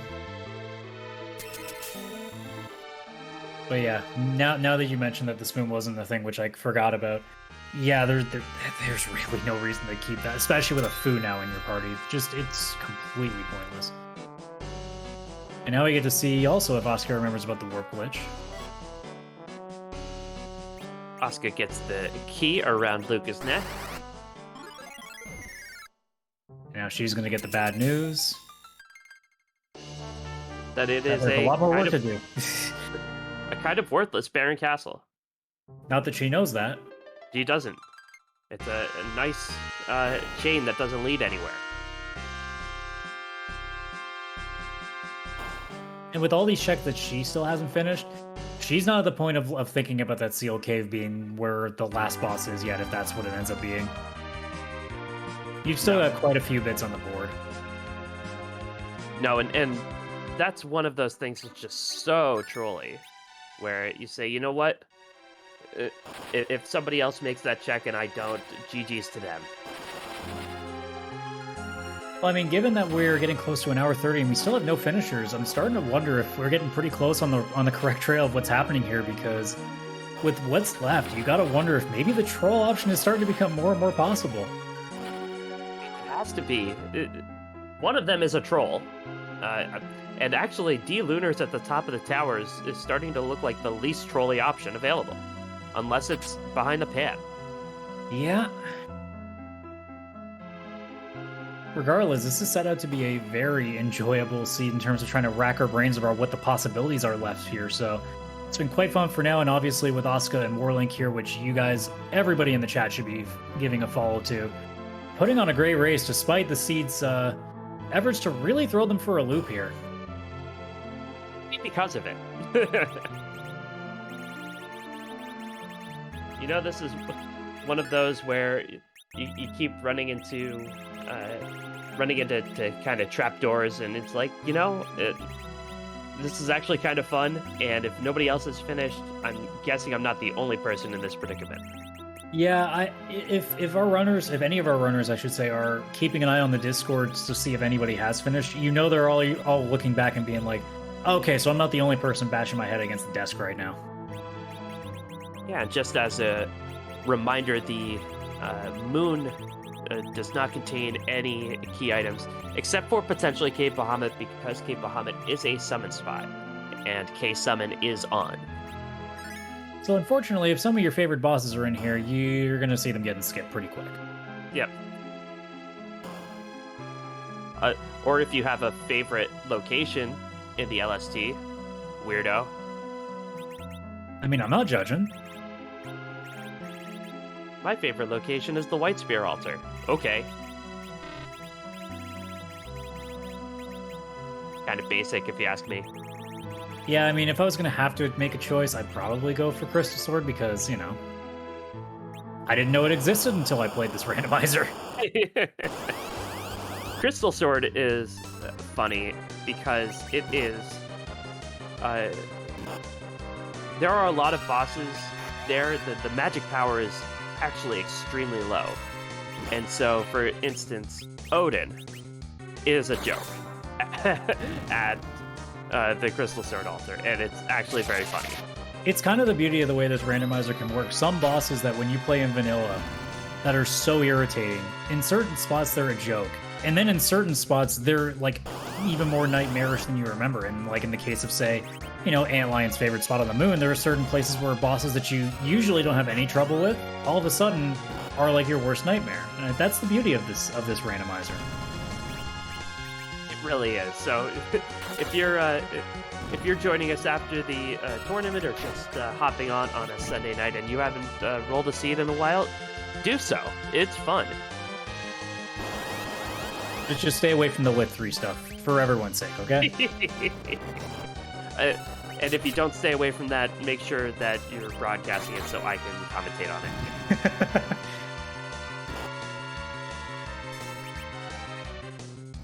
So the Conjurers taking a bite out of Asuka's party here. Only Crystal Sword Cecil and his best friend, the Betrayer Kane, left alive. Should be enough to get through. Yeah, getting through that, but I believe there's still more to go. I didn't see how many fights in we were so far. I think we still yet to see the Clapper one, I believe, correct? This is the Clapper, the Conjurer Clapper, and then there is a single Clapper after this, so Asuka's on the fourth fight. But Warlink happy to finally be at the end of his LST checks, finding that Bahamut, so we'll now be down to just finding that water noodle. Bahamut getting nuked down to it. How do you like it? Pick on someone your own size.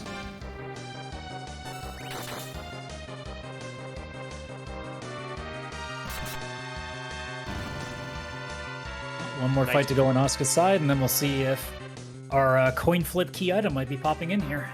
Yeah. And a nice blitz dodge. Ooh, did not so dodge much it on that that time. Ooh.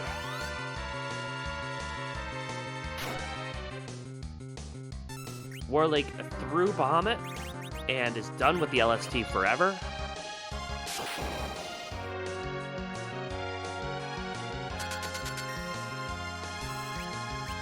And Asuka uses one of the Hourglass 3s that she got from that D-Machine grind and will safely make it through. And the thing too is, like, even if Asuka gets, let's say, the harp, she may not check that still anytime soon. You still have tower checks, you still have Baron. So even if she gets the harp, which we pretty much know is a 50-50 shot at being Leviathan, we may still not see that come through for another 15-20 minutes. See. But Asuka is through, and the old gauntlet gives a legend sword.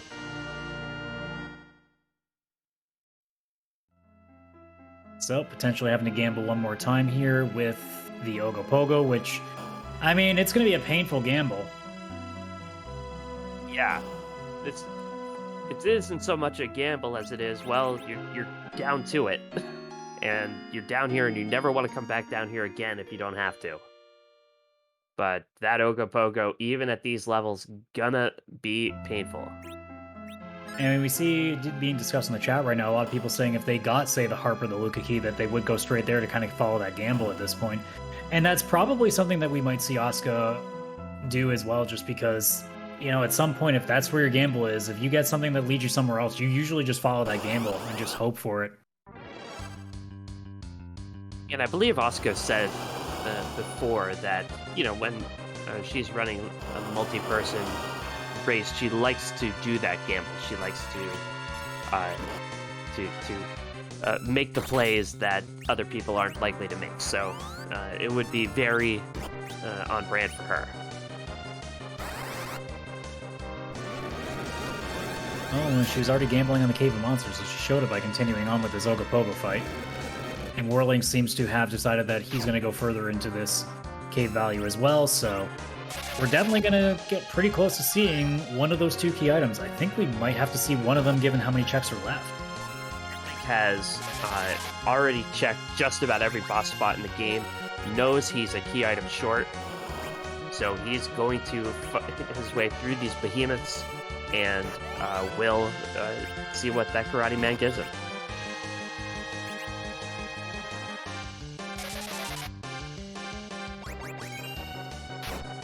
Asuka's noodle fight, meanwhile,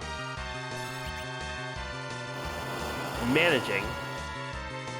Not being the most cooperative, though, which is not surprising. Yeah, only Fu will be alive after this big wave. And that's a wipe. Ooh. Like I said, it was going to be a painful gamble.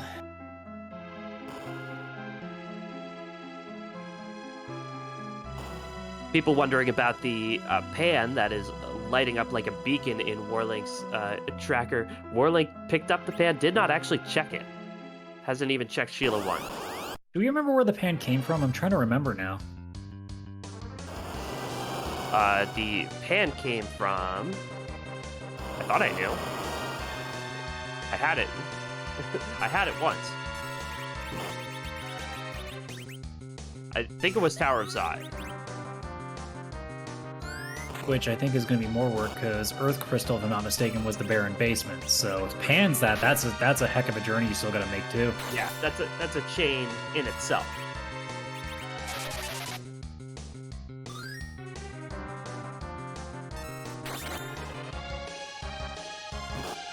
So there's definitely still quite a lot to go. And Warlink still has one behemoth to go. And it's one of those fights, too, that reminds you, like, no matter how leveled you are, these behemoths are no joke. They're basically bosses in themselves, almost. Certainly are, and we don't see them often in the randomizer. A lot of the flags we feature turn these off, but, you know, because the Cave Bahamut is so important to Rydia, we thought, hey, let's give Rydia the full Cave Bahamut experience. And that includes behemoths. And that is a Oh, spoon for Asuka. oh, Asuka, that's gotta hurt. That is a rough Baymarch. Just absolute trolliness.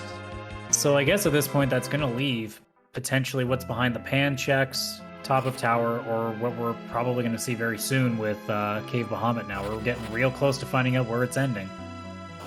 So it'd be funny if Warlink made the wrong half tower play. Because, there's still a half tower above the full tower.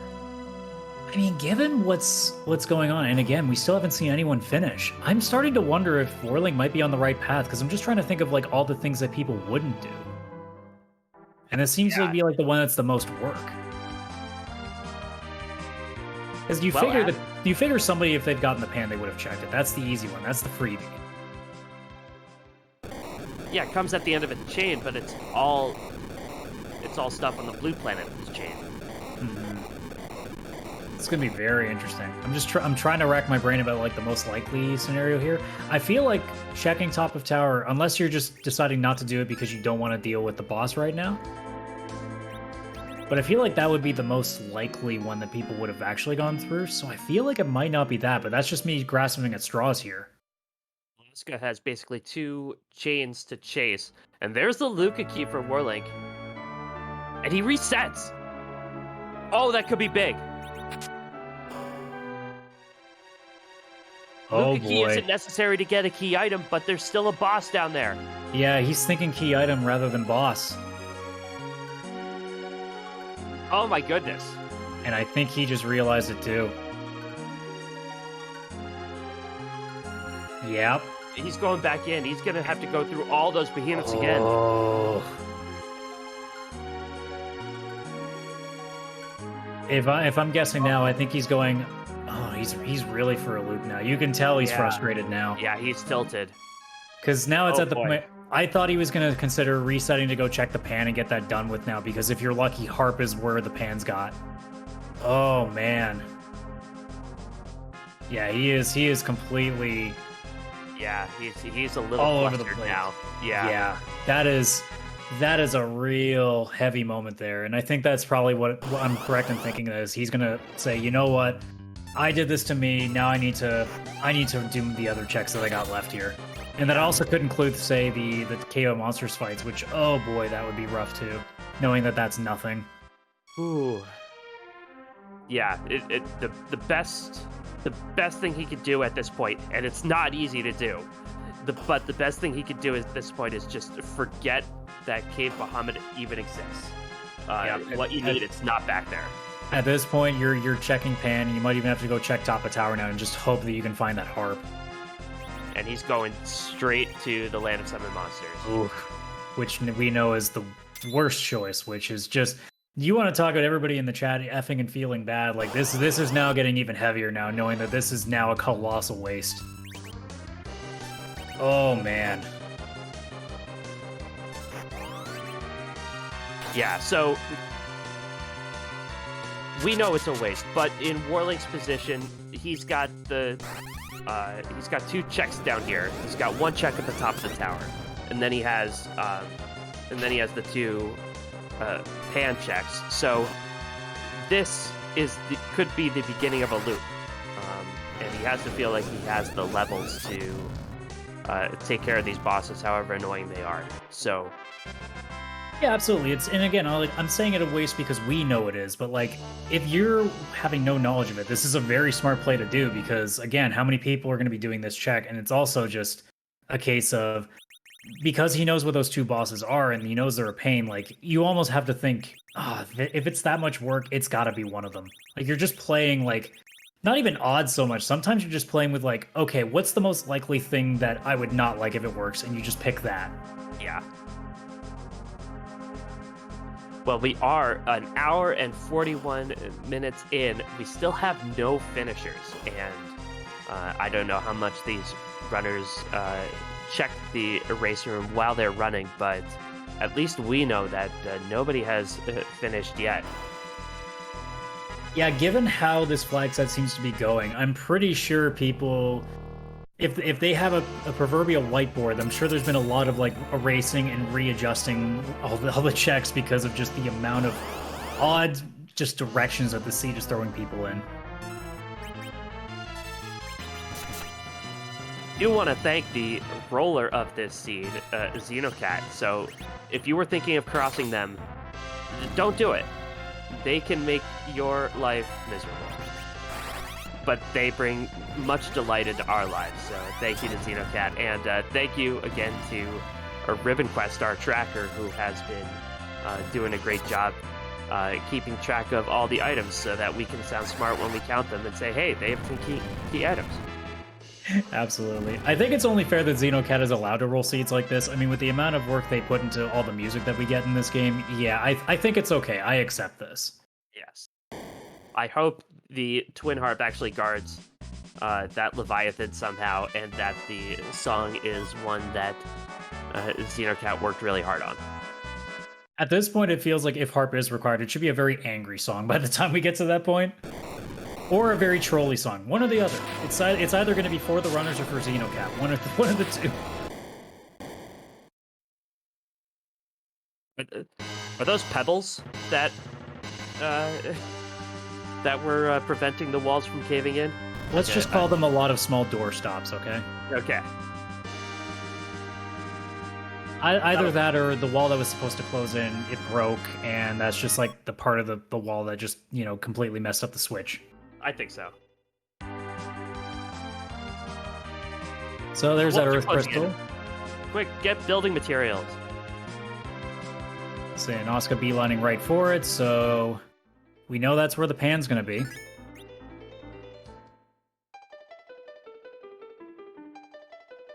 Yeah, 2 more boss checks up here for Asuka. We'll get 2 more useless fighters.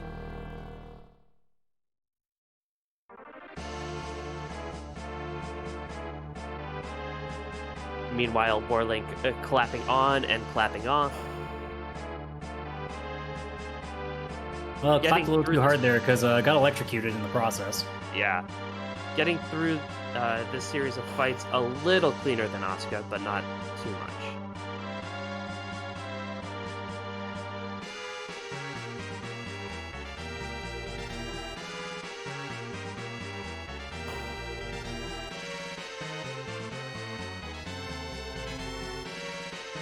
Asuka did check that Baron Basement. Actually, did the Baron Basement in between doing Valvalis and the Baron Throne. Well, now she can find the annoyance of seeing that free fight way towards the end of this run. Yeah, way too late. Well, if it's a boss that you're not looking for, it's good to see a free boss.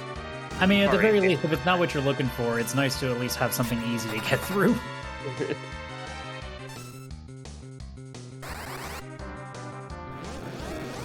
And Asuka going to nuke Queen Evelyn. That's more frustration at the seed, I think. I mean, do we blame her? Of course not. But we do have a first place finisher. Harumph has finished in first place with a time of 1:45.04. GG's to Harumph. Insert joke that it's definitely not at Harp.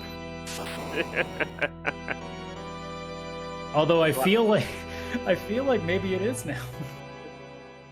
I mean, it has to be.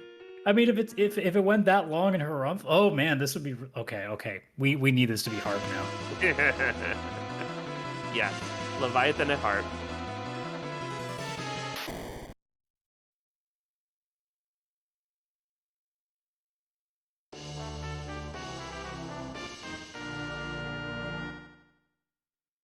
Meanwhile, Warlake taking on the Canadian Menace.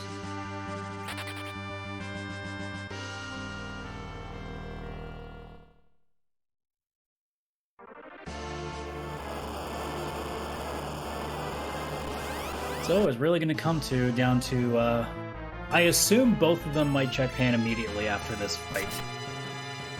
Because Asuka's going to get it. I would imagine she goes there first. Warlink will finish with nothing and will probably look back at that and be like, all right, I guess I got to check this pan now.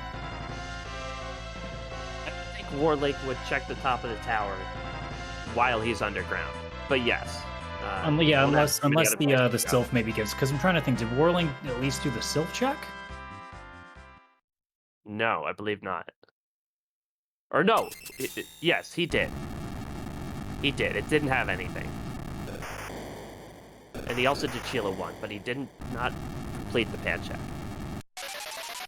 So we're getting down to the nitty gritty here, so we know it's... Unless the crazy scenario is Luca Key has Harp, which leads to that. Asuka gets her pan. And Warlake right. gonna fade that tower. No.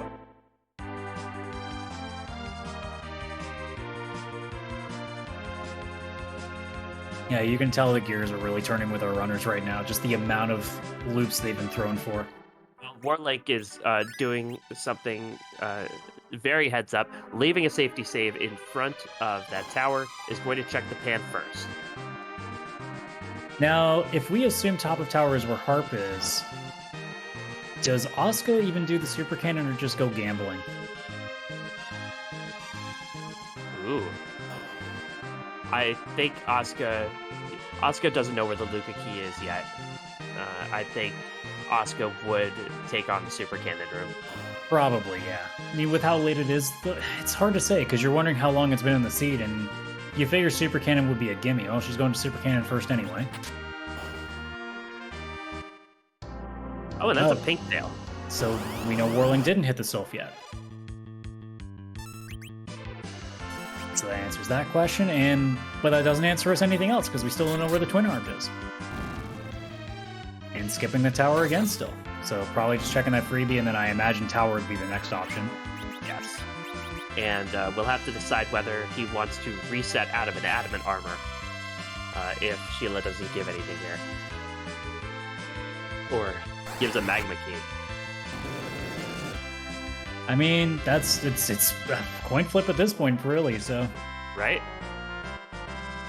That's all that's left. So we'll see if Asuka makes a similar play that Warling did in avoiding the top of tower. Oh, there it is.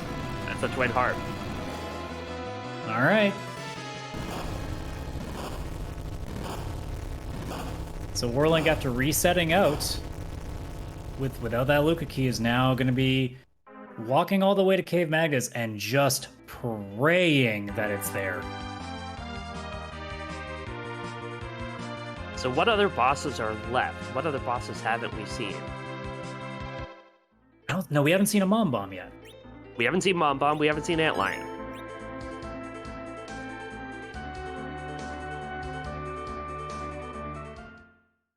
I think those are the only ones left. I think that is, yeah.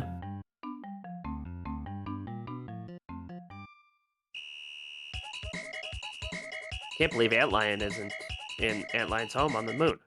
But here we are. I mean, Antlion doesn't seem to want to be anywhere because Antlion doesn't want to be found, it seems. Demus was found second spot in Baronet. Held the Darkness Crystal. Which should have been a sign that we were in for some serious shenanigans.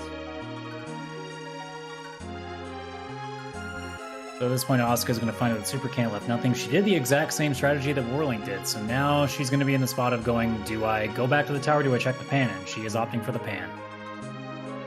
So if Warlink was correct in this, after resetting with the Luca key, and we are seeing a Leviathan here in Cave Magnus, he does have the advantage right now. Yeah, Warlink going to... the tower was really Asuka's ticket to try to get an advantage, but we know that the top of the tower has Magna Key at this point. So nothing lost for Asuka. So really, we're about to see if this is finally the end, or if Warlink is going to have to confront the nightmare that he left earlier on the moon. Oh boy. Well, Warlink has perished, and I don't know about you, CS Radical, but I've been talking for 2 hours, and I could talk for another 2. but they're gonna make us stop for a minute. I suppose for a good song I could do that. So we will be back with you shortly after these regularly scheduled harp messages.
Incredible.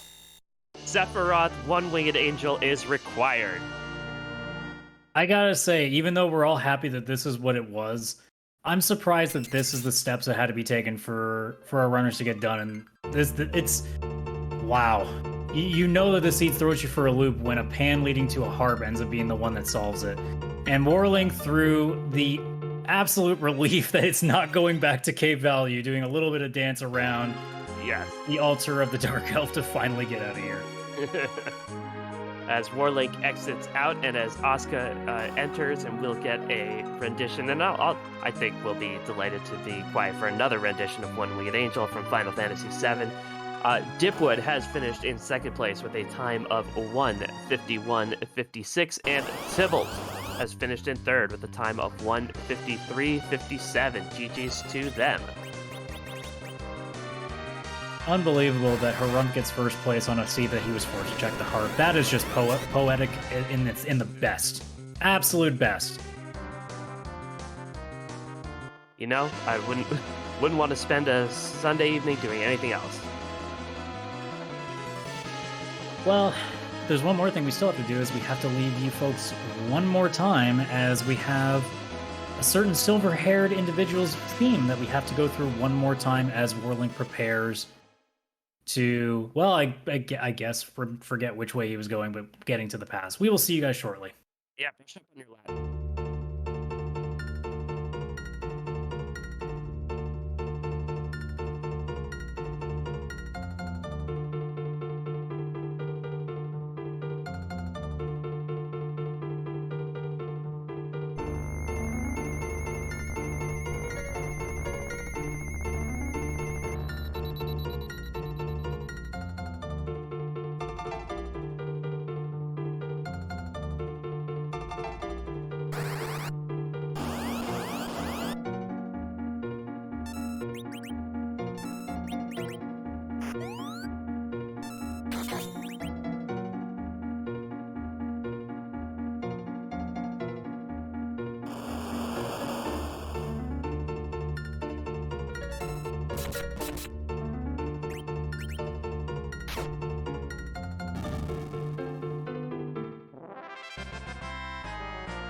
All right, something. Whose butt are we going to kick tonight? We got to be hurry here. Oh boy, those Z flags are up. Sephiroth, why did you do this to us? Yeah, Sephiroth makes us do all kinds of things we don't want to do. Well, at the very least, we finally get to the end here. Like I said, that question needs to be asked. Whose butt are we going to kick tonight? Other questions include, is that butt cute? Is butt having a hat? That would be the best part of it. But we are finally at the end, mercifully, with 2 hours coming up on us. That should be the way we ask the question. It's just, but But we had a little bit of extra time. We had just enough time to get the full question in. But man, if that fight lasted just a little bit longer, we would have just had to quickly go. Yes. That's like in case of emergency, you know, break out the black glass. We would have had to short Oh, circuit. it's another silver-haired guy. Definitely has a butt. Yeah. Although it doesn't have a heart. Looks like a hat. It looks like it has a hat. I mean, I guess you can count the shadow as a hat, sort of.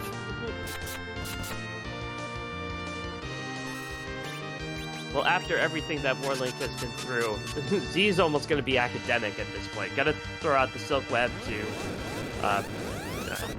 nerf, prompt the counter nuke, but with nuke on Rydia, with a couple of Bacchus boys, Warlink's going to have no problem at all here. Yeah, this is going to be boss hunt rehab right now for Warlink. Just getting a lot of feelings out there.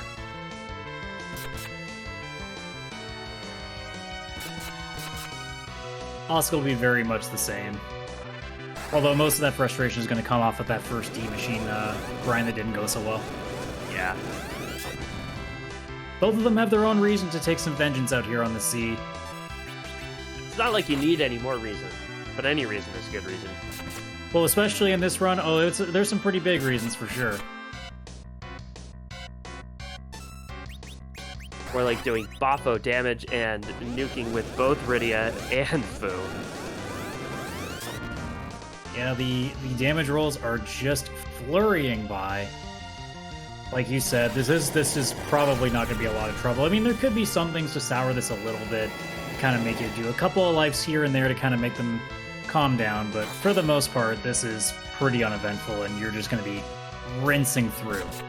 Especially with that Crystal Sword Cecil throwing 6,000 plus here. Yeah, look at that edge doing 4K.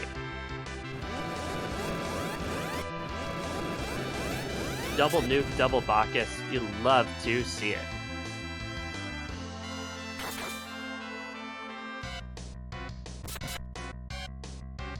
And with the sheer amount of damage going by, we got to figure this is not too far off now. We'll be getting to see either rock soon or a full-on no-rock scenario here if that damage rolls through quick enough. Ansem is not even getting a word in edgewise. And this is with a Rydia anchor, but not the way that Rydia anchor usually is.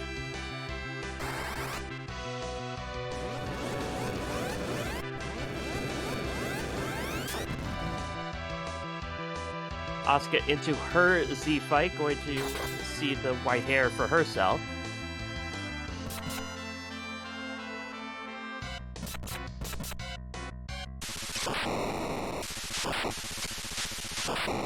And as may be befitting from the perspective of Rydia, Seed Edge gets the final blow for Warlink, and Warlink has finished. Mercifully, with an official time of 2 hours, 25 seconds, Warlink is our first winner on the show. English is a difficult language sometimes after 2 hours.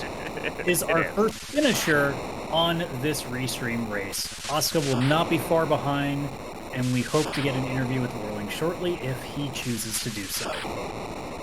But GG's to Warlink for one really just evil run. Yeah, what a seed.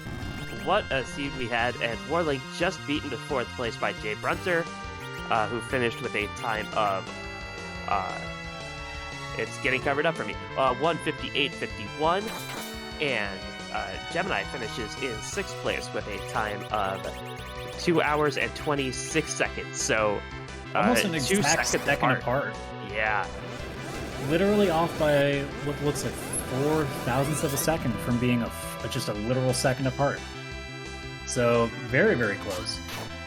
And speaking of our race winner, we are joined with Warlink.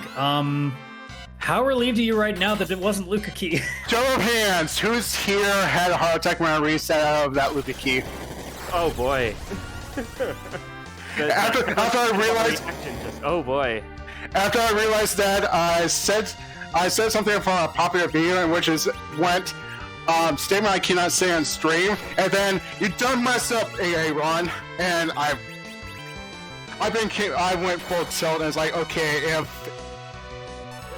Twin Heart is here and everyone else and Python is not somewhere, I'm just worrying because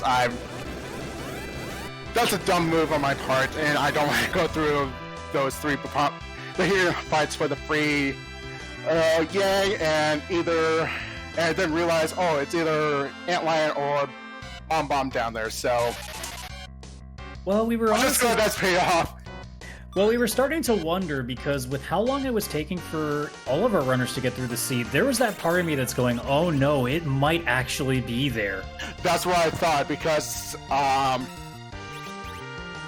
as soon as I got the pan, that was 10 key irons, it's like, I'm going to grind and just face check the moon because no one's finished yet. It's gotta be something in Bahamut, but apparently it's not, and if I was doing my usual checks, I would follow that pan, turn it in on the Twin Heart. I was like, well, I'm here on the blue planet, I'll just do that and just take care of that, and hopefully the last objective is up in the moon. Well, you did very well with the seed overall, I thought. Walk us through that hook route with a really evil wall living up to its name, but you managed to get through it after poaching that 4 Mad Ogre chest. Yeah, I should have bought Pocket Swine over like my stack of Pocket Wine and then a couple of Hourglass instead of a stack of Hourglass and then buy the wine afterwards. So I was like, okay, I know there's a Mega Ogre there, I'll just throw an Hourglass, try to steal as much wine as like get through both Evil Wall and Dark Elf. Spike the X, and I was like, well, that would take it out and just lower the battle speed because, as we all know, Evil Wall cheats and they should be banned from Free Enterprise because they say, hey, before you go, I'm going to start a chain. Oh, you're going to attack? Wait, hold on a second. Let me start a chain before chain. Oh, you're going to use iron before you do that. Let me start a chain. And yeah, Evil Wall cheats. It sure does. But what do you think? What do you think of the from perspective of a club that we're running? It really varies on the type of flags. This is the flags that I look at. It's like, okay, this is doable. And it's not like a flag that is like It's not with this. The only hiccup is keep Bahamut. Bahamut is there. You have to go through to get through the cave valley. Get the summon boss that may or may not be the key item. It's just one of those things of, okay, just and you know the character is available, just focus on what your potential party composition and just roll with the punches. So as we saw the seed as a whole, T-Wild was very hit and miss, it seemed. Like, you got a lot in Damsien. There were certain places like where there was a little bit here, but it seemed like, generally speaking, treasure chests weren't exactly giving you everything that you needed until very late. I know you got an Excalibur. I believe it was in the hook route that you got that. Yeah. So it definitely was one that could have favored you better, but I mean, did you feel like you got at least like the stuff you needed early enough that you didn't have to worry too much about certain things not showing up? Able to find an edge early, and I'm one of the believers of if you have an early edge, the early checks is doable and all that fun stuff. And with T-Wild, if it's T-Wilders or T-Pro, Cave Avalanche to play just because weighted chances for higher tiers there, but since it's this T-Wild, just head up anywhere that's like high chest count, chest area per count, all that stuff, and just like let's just loot enough. Is like, okay, I got enough gear for it. This character, and if I'm good with the weapons and doing the damage output, it's like, okay, I'm good for looting for the rest of the seed. And yeah, looting the treasure is like at 1 hour in with everyone's already geared out. It's like, I can just stay there. I have enough stuff to sell it and get buy my money for any last minute items I need to pick up. Well, Warlake, do you have any final thoughts on the seed that you wanted to get out any venom towards Xenocat, now's your chance. No, I don't. It's just my stupidity of resetting Lucky K, and luckily that didn't bite me at the end. It's like it's just basically everything I play is like routed perfectly, and then after the whole fiasco with K Value, I'm just like, oh great, please let Leviathan not be in COK. If it is, no, but the sea as a whole is it's doable, all that stuff. It's just basically making sure you don't reset stuff, saying, oh, you're still doing a boss hunt, not a key item check. So that's what I thought of the sea as a whole. Well, regardless, GG's for winning this restreamed race, and hopefully the next run you get is not nearly as trolly as this run seemed to be. But regardless, GG's for the fantastic run, and can't wait to see you on the next one. Yeah, thank you, CS Radical and Shit Lumber, doing commentaries, Xenocap for rolling the seed. No bow to the sea. It's just my stupidity of just having a major brain fart exiting out an important key item. And shoutouts for Women Quest for doing her very first tracking. I hope the things you're pushing the buttons are helpful for you, all this stuff. And with that, I'm going to leave the room. Everyone out there, have a fantastic evening, day, or wherever you're at. GG's again to Warlink, and Asuka424 did finish in 7th place with a time of 2:04:36. And she will be joining us shortly. I'm trying to think now, because we know we had 2 bosses left. There was just the Mom Bomb and the Antlion. What other spot would have been missing? I'm trying to think of what didn't get checked. So it would only have been the Luca Cave spot. Each seed has one boss that is missing because the original Water Hag boss spot is not a thing in Free Enterprise. Ah, that's correct. Okay. And we are joined by Asuka. GG's Asuka. That was a fun one. That was, without getting overly salty, I was having fun until I saw the Teledarkness and I mentally checked out. So like 20-30 minutes in, I'm like, oh, there's a D-money grind. Yeah. And then there was another D-money grind, unfortunately.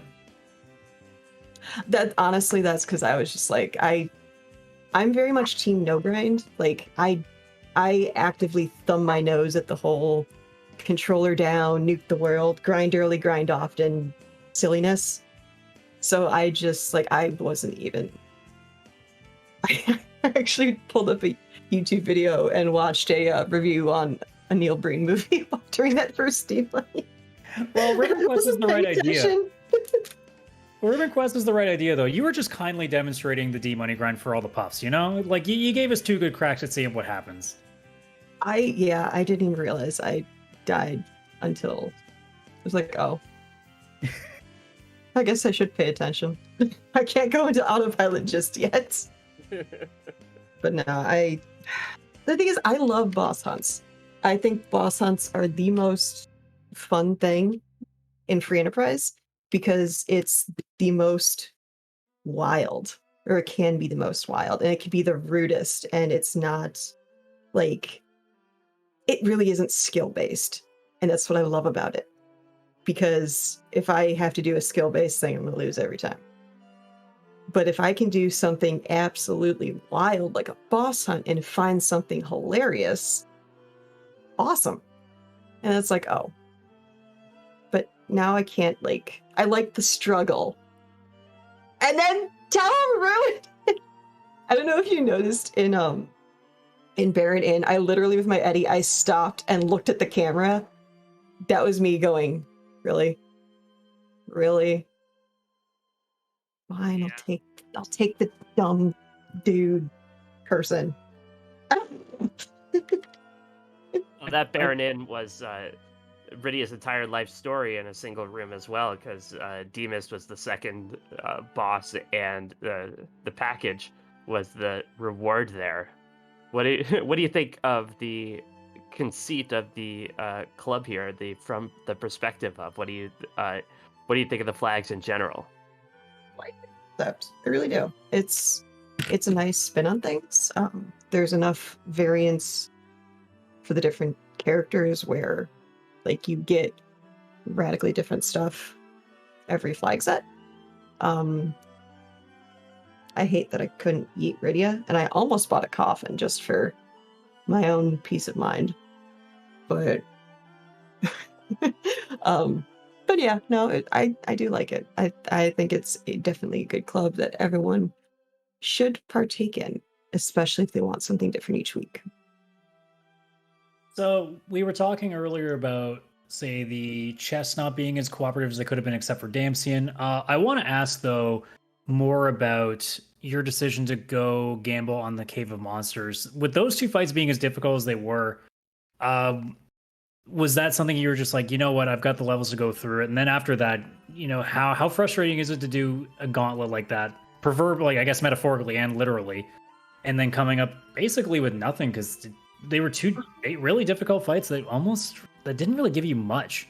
Honestly, I'm okay. I don't see any of these fights as difficult, personally. Yeah, it's kind of like saying that, oh, so-and-so can't be beaten. As soon as you say a fight's difficult, or as soon as you say so-and-so can't be beaten, you've already lost to the fight, and you've already lost that person. So, two, I kind of like I thumb my nose at the whole early grind silliness. I also like to go against what I think other people are going to do. And I already knew that that was Gauntlet because Water Hag was on Giant. And I'm like, an intelligent person, well, someone that adheres to the meta that most people use these days are not going to take that fight right away. So I'm going to take that fight right away. Just like the Sparkle, as soon as I saw, what was it, Ogopogo, I was like, okay, yeah, I can do this. And yeah, I didn't even care about anchoring or everything. That's why I borked the first one. I'm like, let's just make this fun and wild and crazy and or just fun and wild. And yeah, I will actively avoid checks I think other people are doing, which is why I didn't go to top of tower. I already knew it was a Sparkle at that point. I deduced it was D-Lunars. Or no, it was your D-Lunars or Pale Dim at that point because I hadn't seen old Dimmy Boy yet. But I was like, okay, people aren't done yet. It's behind a chain, so I either need to find the Harvard Luca key. So let's just look elsewhere. And yeah, I just went after these suboptimal things because I find that fun. Because other people don't do it. It's also a lot of fun to watch you. Now, we said earlier that you were selfless in doing a D Machine grind for the Pink Puffs. What are the Pink Puffs up to this week? What do you want to promote? They are doing the Lunar Tour flag set, which is it's pretty much the first kind of flag set concept that I put together for the Puffs before season 1 was even approved.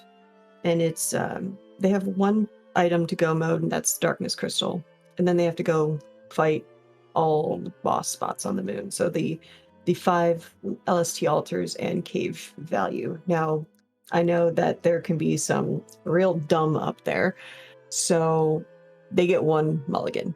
So they have to do 5 of the 6. I'm also definitely team not 17 out of 17 or like 5 out of 5 or 7 out of 7. I'm team choose your own adventure. Club pun not included. So I like the fact that they get to choose their own fate with which spots they go to. But it is a very good way to learn about the boss spots on the moon in terms of difficulty, how it can completely change various bosses there. You might see Antlion in its natural habitat, and it also opens the door for me to start including K-Moon into subsequent flag sets. So that's kind of also my subtle thing. Absolutely. So before we ask you any last memes, I want to meme a question on my own here. 42. How upset were you the package didn't end up being anything? I was disappointed. Like, I was so disappointed. I was hoping it was. That's why I kind of lingered there. I was like, maybe if I just sit here and will it. I think if burning the village with the package wasn't a required objective, it probably would have been value. But I was a little disappointed there. Otherwise, okay. then last memes about the seed. Anything else you want to comment on? Weak is a spell that should not exist, and Eno XP is a thing that is awesome. Team no grind. Tell me how you really feel. Yeah, no, I team no grind. It makes things fun and absolutely borked, and you should try it sometime. Otherwise, CS Radical Sheep Launcher. I have no idea what you said. You probably talked smack about me, and I would be disappointed if you didn't. So Only a little. thank you for that. I'm very disappointed then that you only talked a little bit about that. So everyone should be following those two on Twitch and bug them on Discord to Xenocat rolling the seed. Turn down the tele. Turn down for what? But also fantastic job. Fantastic job. I believe that was your song. I think they did that one. And even if it wasn't, I'm giving them credit for it because I can. And I'm talking, I haven't been muted yet. And Ribbon Quest. Song is Elton John, but What's- yes, Xenocat did do the One Nice. Winged Angel rendition. So definitely give them some like, loves, and follows. And Ribbon Quest, a puff. This was her first time on a Restream team in the tracking booth. I really hope she had fun and got to hang out with some really cool people and also Radical. So make sure to that means never mind. Give her some Cut her like off. love and Cut her off. follows. Cut her off. Yeah, like I Mute now. like I don't have the power to unmute myself. But yeah, give them some like love and follows. They're good people, usually. Do the same for Oscar424. Thanks so much again, and GG's. Cheers. Well, that was certainly a race. Definitely one of the trollier seeds I've gotten to commentate on. That was for sure. Sheep, any last comments before we take this sucker home tonight? Do want to thank everybody for joining us, and thank you Xenocat for the restream. Thank you Ribbon Quest. This was mentioned that this was her first tracking assignment. She did a phenomenal job, so everyone give your GGs to Ribbon Quest, and also to CS Radical for commentating and making me sound smart. I mean, I feel like the bar was low on that. But we are going to head over to S-Grunt, who is on the Looters Anonymous async. So if you're running that particular async and you haven't run it yet, don't join us. But for everybody else, we're going to raid S-Grunt, show him some love, and until next time, for everybody here, so long.